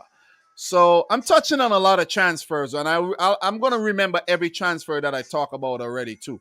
So look, both Frank Kessie and Andreas Christensen have paperwork signed with Barcelona. Contracts ready already. Barca told them and agents weeks ago that there will be no issue. Just a matter of time for official statements. So still waiting to, make these players official, but they will be official eventually. So anything else to add here before I bounce up out of here, man? Let me see. So look, this is another pathetic one too. Look, Chelsea made an attempt to hijack Richarlison deal before agreement between Everton and Tottenham. In place since this morning for £60 million. Spurs have full agreement with Everton FC and Richarlison in personal terms, just waiting for the medical in Brazil and player signature. Done deal already. So Chelsea missing out on Richarlison and could potentially miss out on Raphinha as well. So this is another one that I haven't spoke about. Danjuma being linked with a move to West Ham. This one is official too. Danjuma's camp remain relaxed, as player would be happy to continue at Villarreal next year if no agreement could be found. West Ham are ready to pay 40 million euros, but far away on the personal terms factor. So in terms of the wages and all of that kind of stuff, they can't seem to reach an agreement with the player. But in terms of the 40 million euros to Villarreal, no problemo. Moyes focus on top target Broja. No decision by Tuchel yet, and Jesse Lingard. So Amanda Broja, Jesse Lingard, Arno Danjuma as well. I don't know what's going to become of Jared Bowen, if he's going to stay at the club or if anyone's going to come in for him. I don't know what's going to happen with Said Benrahma as well. So let's keep an eye on what's going to happen over there at West Ham United. Okay, so I think that's about it in terms of what I want to touch on. There's more. Ernesto Valverde has been announced as new Athletic Club manager following the results of the elections as expected. Former Barcelona manager has now signed his contract. I think that's the second time he's managing Bilbao as well. So Ernesto is back, baby. He's back. Remember, Valverde was the manager that got battered when Bayern Munich ripped up Barcelona, right? It was him, right? I think so. No, it was Setien. It was Setien, right? I think it was Setien. But Valverde got sacked and then Setien got I think it was Setien. Yeah, I think it was Setien. Can't remember, but I think so. It's been so many managers, man. You know what I mean? But yeah, let me see what else we could. I want something on Gabriel Jesus, though. There was something on Jesus, but I can't find anything right now. Fabrizio Romano tweets so much that the Jesus tweets are like way down. It's way, way down. There's also the Matthias de Ligt situation with him going to Chelsea. And this one is also crazy, right? Juventus CEO Arriva Bene on Matthias de Ligt deal with Chelsea. It's impossible to keep players when they want to leave the club. But all the three parties in negotiations have to be satisfied, tells Tuttosport. De Ligt and Nathan Ake Tuchel's priorities in terms of centre-back options to replace Rudiger and Christensen, of course. So a lot of players being linked to Chelsea. No deals being made yet. Let's see if those deals will go through sooner rather than later. What else we got here, man? Let me see. Crystal Palace. This one was not official yet, but Crystal Palace have all paperwork ready to sign Cheikh Doucouré on permanent deal from Lens. £18 million guaranteed fee plus add-ons, medical scheduled. Third signing after Iboue and John Stone also eminent. So that's some Crystal Palace news there for you guys. I'm going on and on and on, man. I want to finish this thing off, but I'm going on and on and on. Paulo Fonseca. This is a this is a summer 22 transfer roundup and update. So I'm giving you as many as I can every episode, because who knows when I'll come back again. Maybe I'll come back tomorrow. Who knows? I don't know. But official confirmed, Paulo Fonseca appointed new Lille manager with contract until 2024. Signed and approved as expected. Let's see what Paulo Fonseca does. All right. So let's go. We talked about Lukaku already. Let me see what else we got to touch on. Let me see. Dean Henderson deal will be signed and announced in the next days by Man United. No issues. It has been approved by Ten Hag. Loan move to Nottingham Forest until 2023. Huge move for Nottingham Forest FC. Deal won't include any buy option clause as reported last week. Look, and again, big up to everybody in the stream who's still here. Appreciate you guys who still, stick around here, man. Guys, like the video if you haven't yet done so. We've done well for the 3-hour live stream today, just updating and getting back into the full swing of things with the transfer updates for sure, man. Guys, could we get the stream to 40 thumbs up? We are 36 right about now. Get back into the habit of liking the videos. We'll definitely appreciate that 150%, So just trying to touch on as many transfers as possible, okay? So we've talked about the Raphinha situation, man. We've talked about it. Arsenal and Barcelona and Chelsea are in for the move, and he only wants Barcelona. So we have the Frankie de Jong situation here still going on. Man United and Barcelona have both clear that the final value of the Jong deal will be 85 million euro package. Discussions ongoing on the 20 million add-on structure. So it takes time. Guaranteed fee is 65 million euros. Personal terms to be discussed with Frankie right after. So De Jong could be joining Manchester United next season to link back up with his old boss, Erik ten Hag. It's going to happen. It's going to happen. It's going to happen. It's definitely happening. Depay situation. His advisors met with Barcelona on last Monday, but there are no advanced discussion to extend contract yet. Current contract ending June 2023, right? Despite Memphis being happy at Barca, club situation leaves all options open, including bids from other clubs. Okay, so let's see what happens with that one. Let us see. So, look, the whole PSG situation again. And I want to run into something with Gabriel Jesus, though.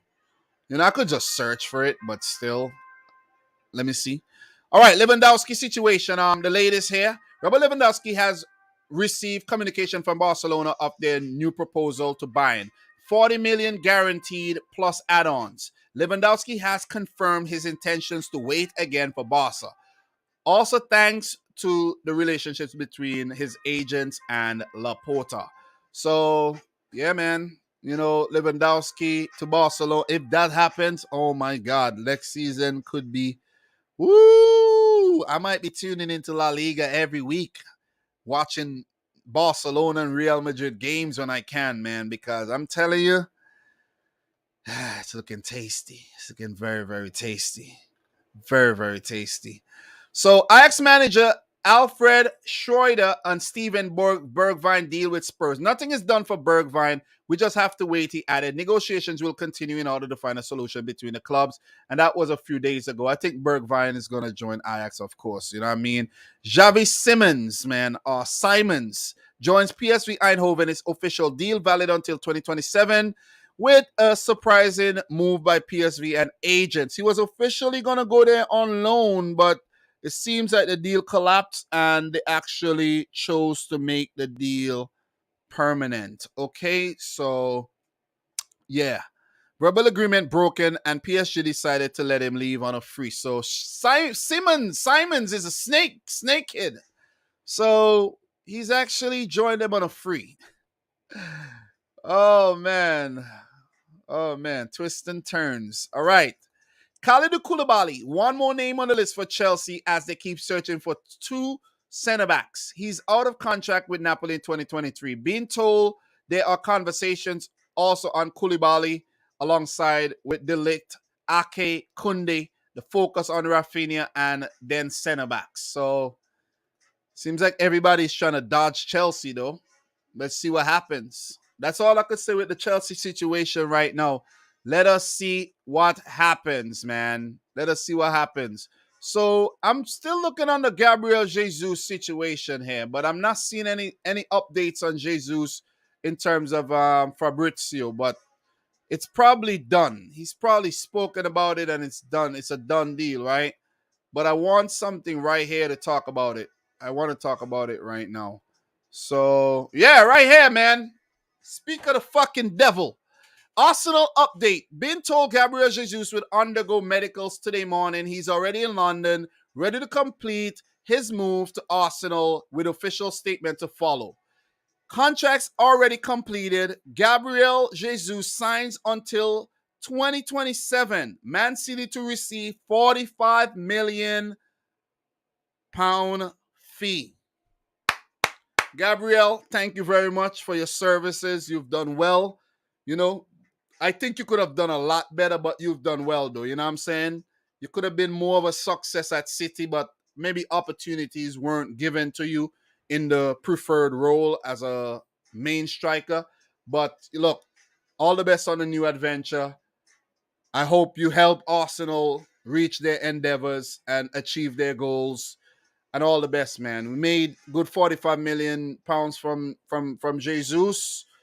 He was an asset this season and the previous season. Very successful at Man City. 4 league titles. How many league cups? About 5 league cups, I think. 4 league cups, FA Cup. You know, not the Champions League, but he'll be playing Europa League next season. So who knows, man? Maybe he'll shine in that competition and reach levels that we know he could reach. So all the best to Jesus. Look, I'm not as frustrated with Jesus as I am frustrated with Raheem Sterling, to be honest. Jesus has done very, very well for City, man. There's been times when he changed games with his work rate going back and his ability to play in different positions and just work with the Pep Guardiola. Just work with Pep, man. You know what I mean? And you got to give it to him. It was very, very selfless for Jesus to do what he did. And now it's understandable that he wants to move to Arsenal. And talk about Arsenal, Eddie Nketiah did extend his contract with Arsenal. So it will be Jesus and Nketiah up top. You know, Lacazette's gone. Jesus replacing Lacazette there. So opportunities will be endless there for Gabriel Jesus, both him and Eddie Nketiah. So all the best, man. All the best. And I think it's a very good move for Mikel Arteta, who worked with Jesus before when he was at City and Arsenal. So there you go. There you go, man.